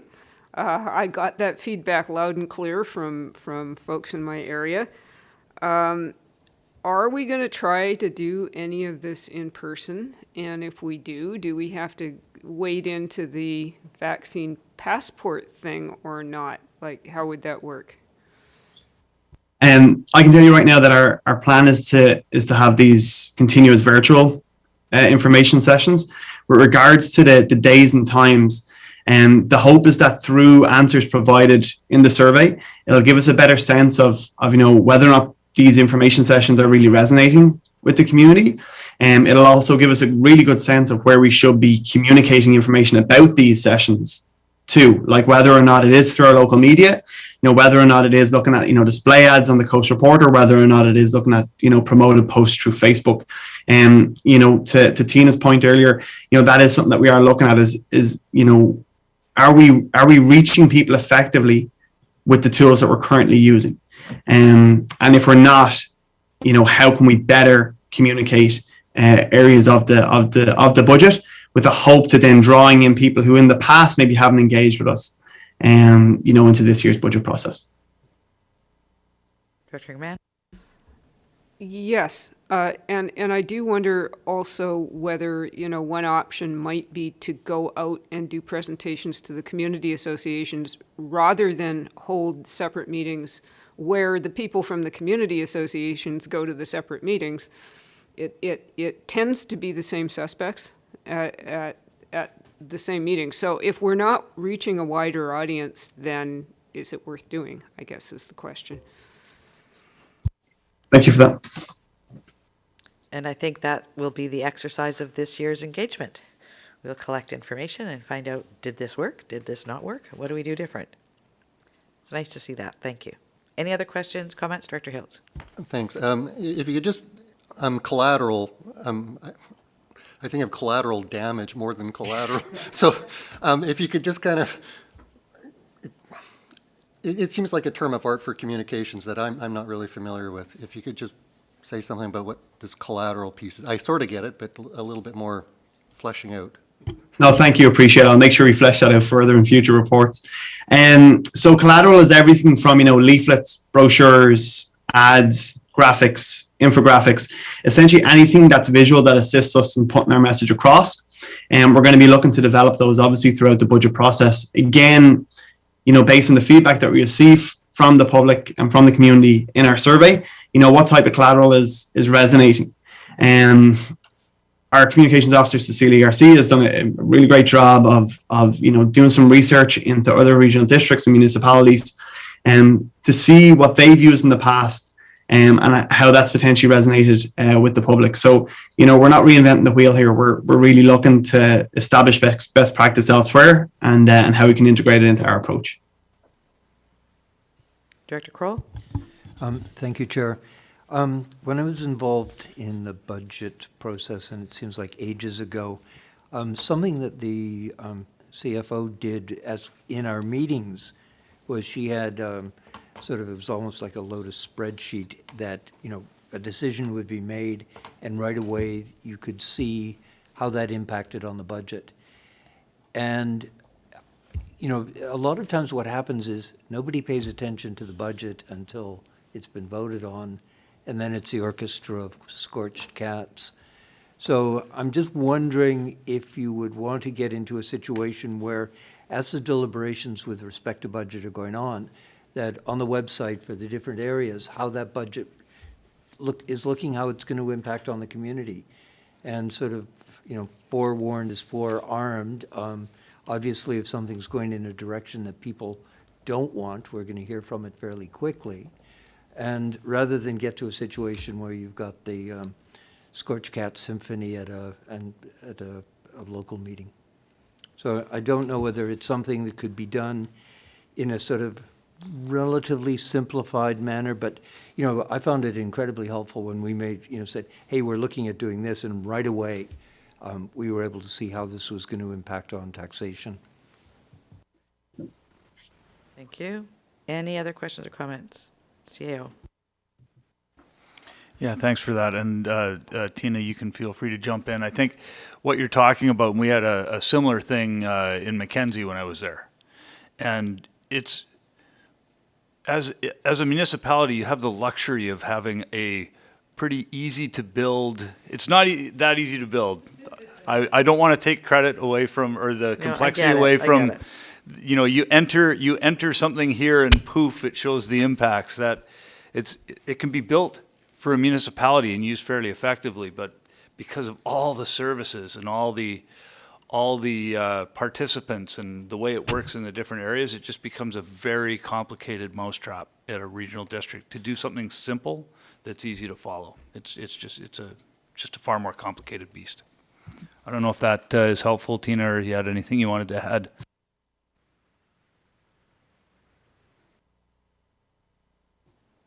Don't see her light. Yeah, Director Kroll.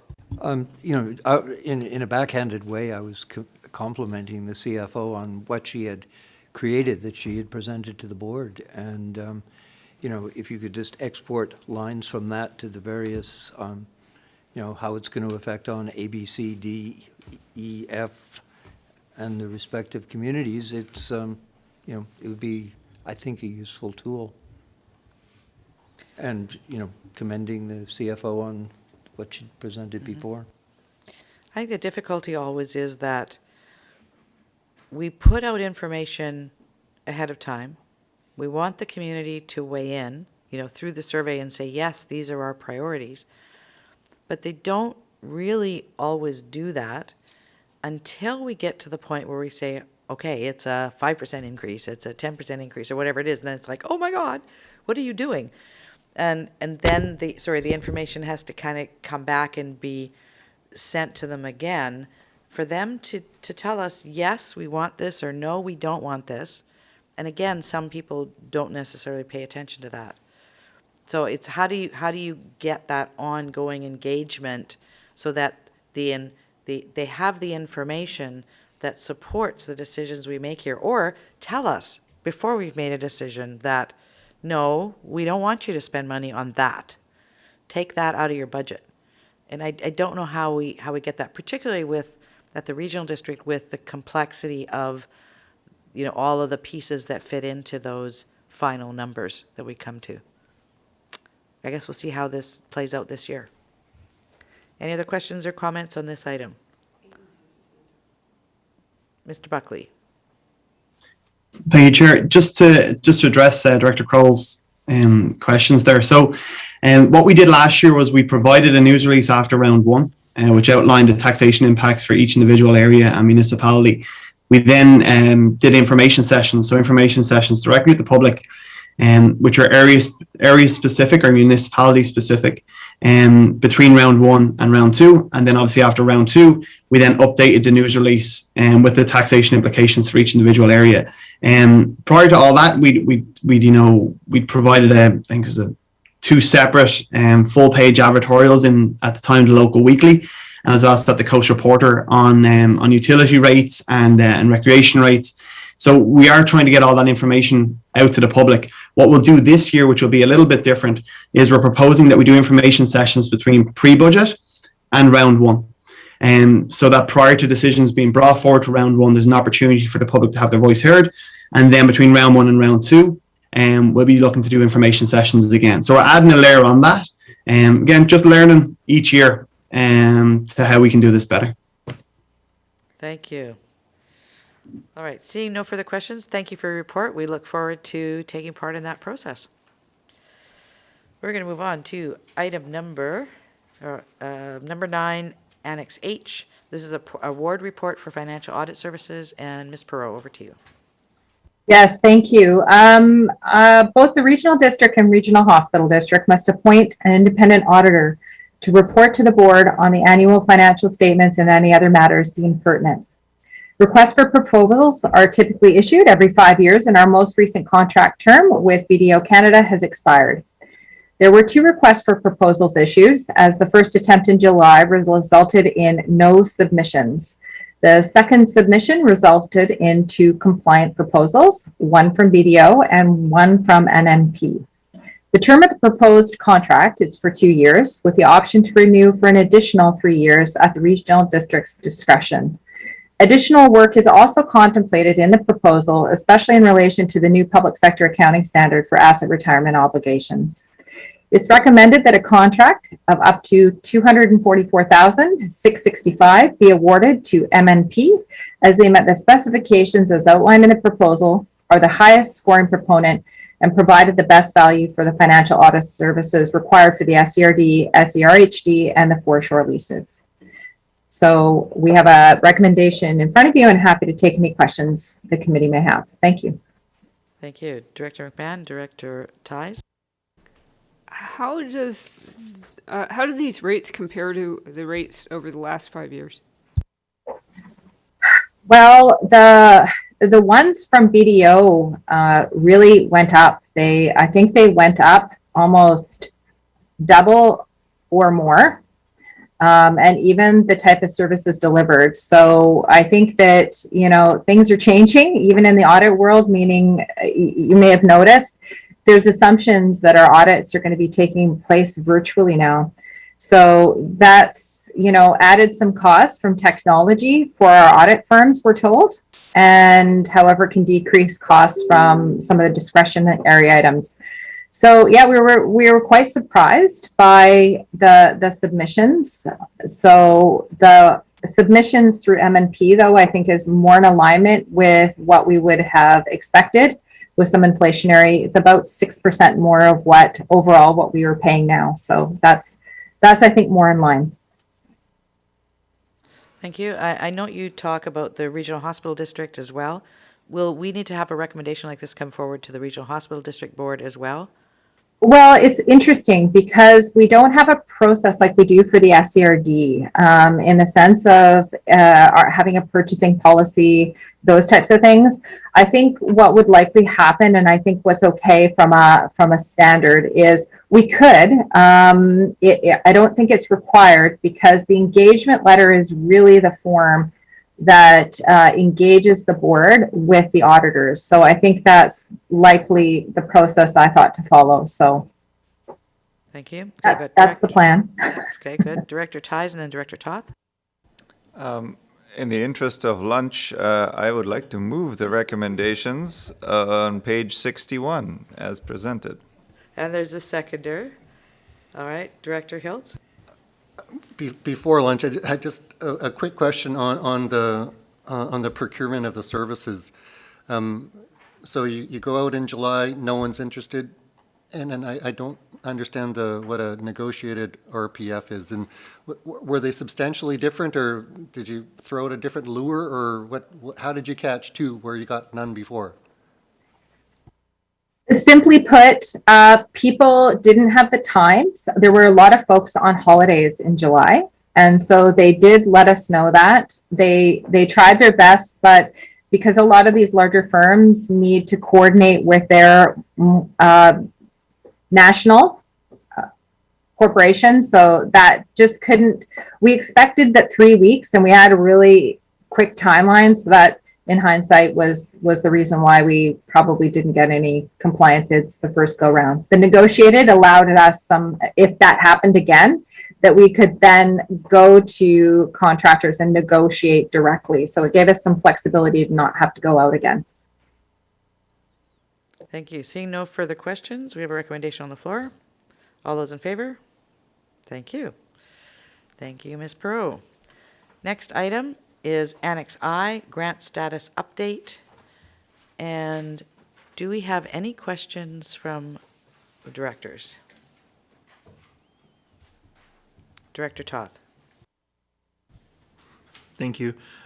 It's not specific questions about any specific project, but when we look at a grant application that is declined, do we receive a feedback from the granting organization as to why we may not have been successful? Do we do any sort of a debriefing on the unsuccessful grant applications to sort of learn and do better next time type of thing?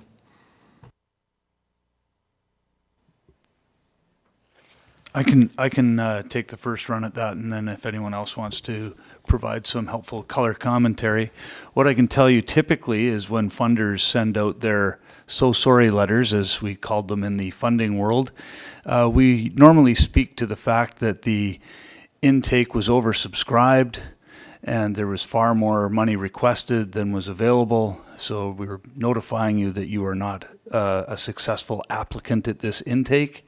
Occasionally, they will offer debriefing opportunities. I know that in some of the grants that we applied for this year, we actually purposely reached out to the funders ahead of time to sort of test things to the extent that they were willing to entertain with us before submitting. And I'm sure that there are times where we do try to follow up and debrief to make sure that our applications are as well aligned as they can possibly be moving forward. But if anyone else from SLT wanted to add anything to that, please go ahead.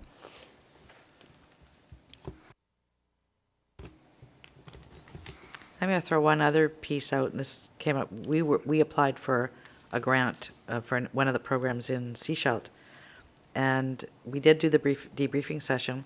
And one of our staff members then said, "Why don't we reach out to those who were successful?" This was very specific, right? Very specific grant application. Why don't we reach out to those who were successful and see if we can glean anything from them? So that work is actually happening around that, because we know that there's another intake going to be coming up. Okay. Any other questions, comments? Director Lee. Thank you, Chair. On page 66, under Healthy Watershed Initiatives Grant, it's got a December 15th, 2021 completion date, and yet the grant hasn't been awarded. Sounds like that's kind of a done deal, isn't it? There's no way we're going to get the grant and do the work that I could see. So that's the Healthy Watersheds Initiative Grant, right? Real Yeah, Estate from the Foundation, Real Estate BC. Foundations of BC, Regional Watershed Management Planning, $125,000. And it's got to be completed by December 15th, 2021. Okay.